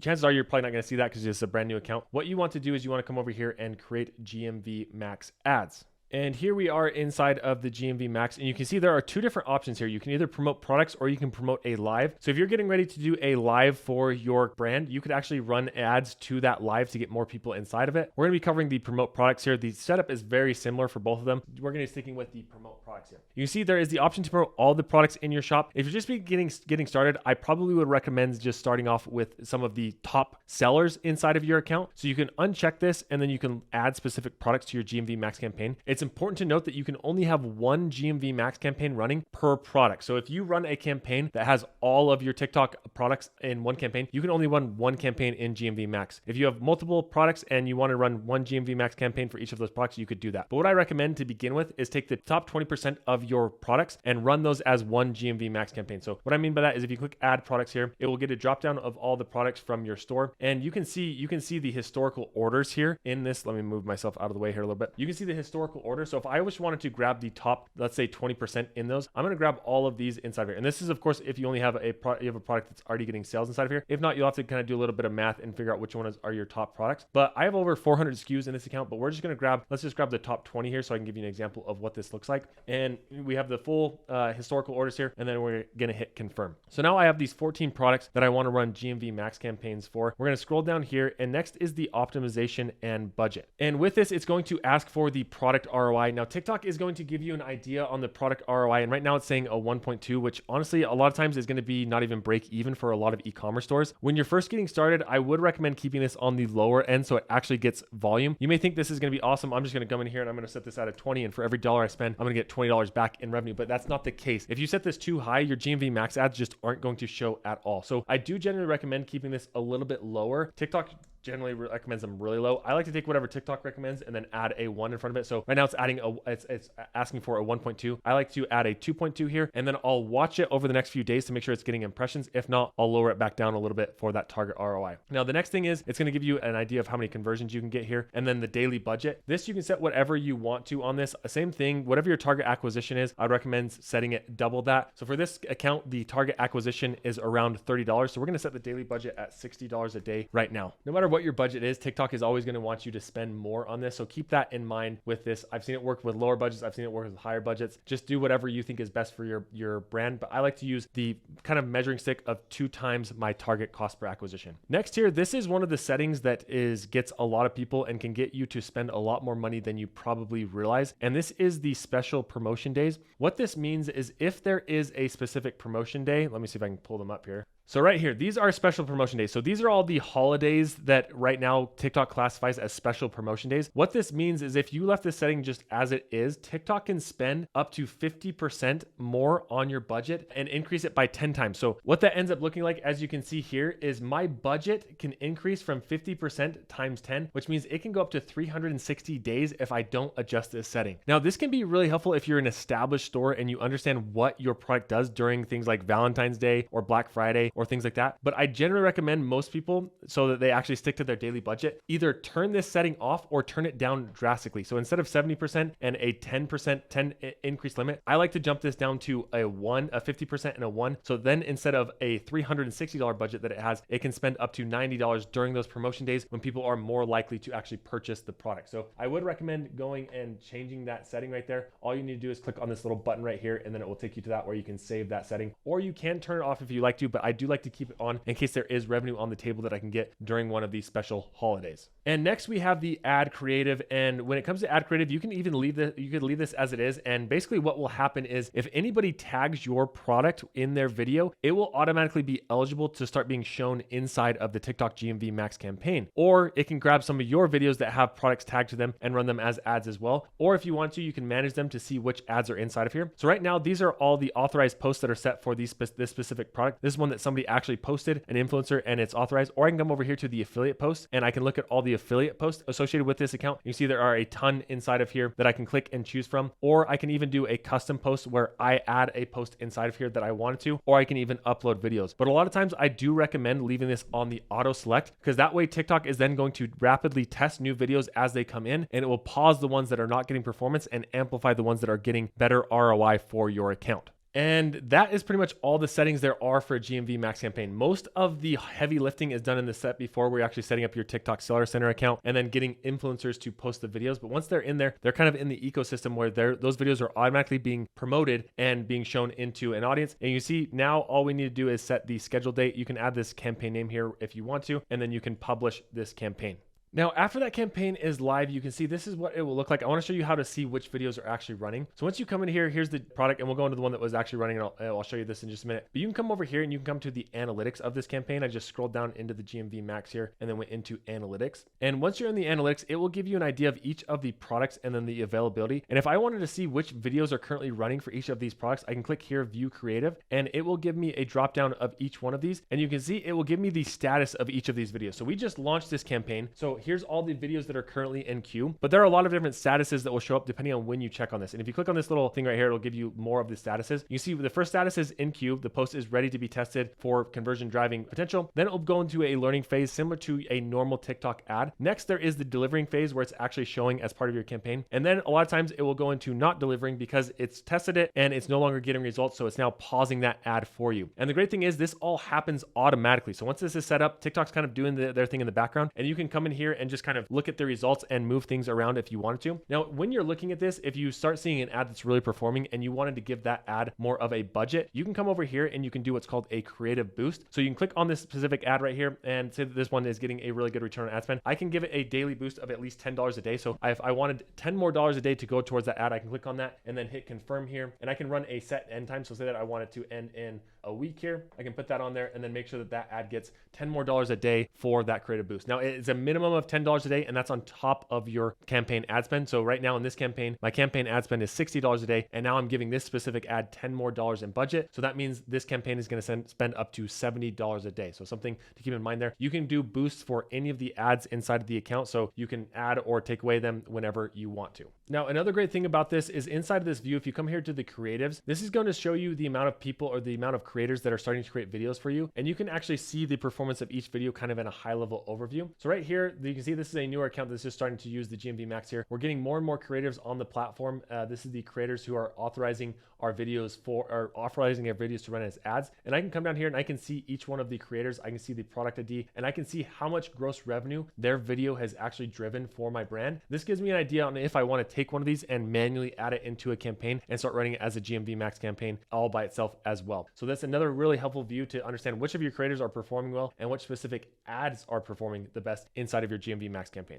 All right, in this next module, we are going to get into TikTok retargeting. Retargeting can be a very powerful tool, and I want to show you exactly how to set it up in this module. So when it comes to TikTok retargeting, it basically comes down to 3 different steps. First, you need to install the TikTok pixel onto your account and then link it to your TikTok ads account. Once again, if you've been following along in the tutorial, you have already done this. So now you can move on to step number 2, and that is to build your audiences. After the audiences are built, then you can move on to actually building your TikTok ad campaigns. And you can see here, there are a ton of different audiences. So audience types that you can do. So I want to walk through those in this module. So we're going to come over here to TikTok ads. Once you're inside of TikTok ads, you want to hover over the tools, and then inside of the tools, you can come over here to audience manager. And then once you click on audience manager, you'll see this view right here. And I'm in the way right now. Let me just get myself out of the way. And then from here, you can click on create audiences, and you have a custom audience or a lookalike audience. We're going to start with a custom audience here. In this custom audience type, you can see there are, 8 different audience types. The most common one people are going to be using is website traffic. This is remarketing to anybody who has come to your website and done a specific action, whether it's they've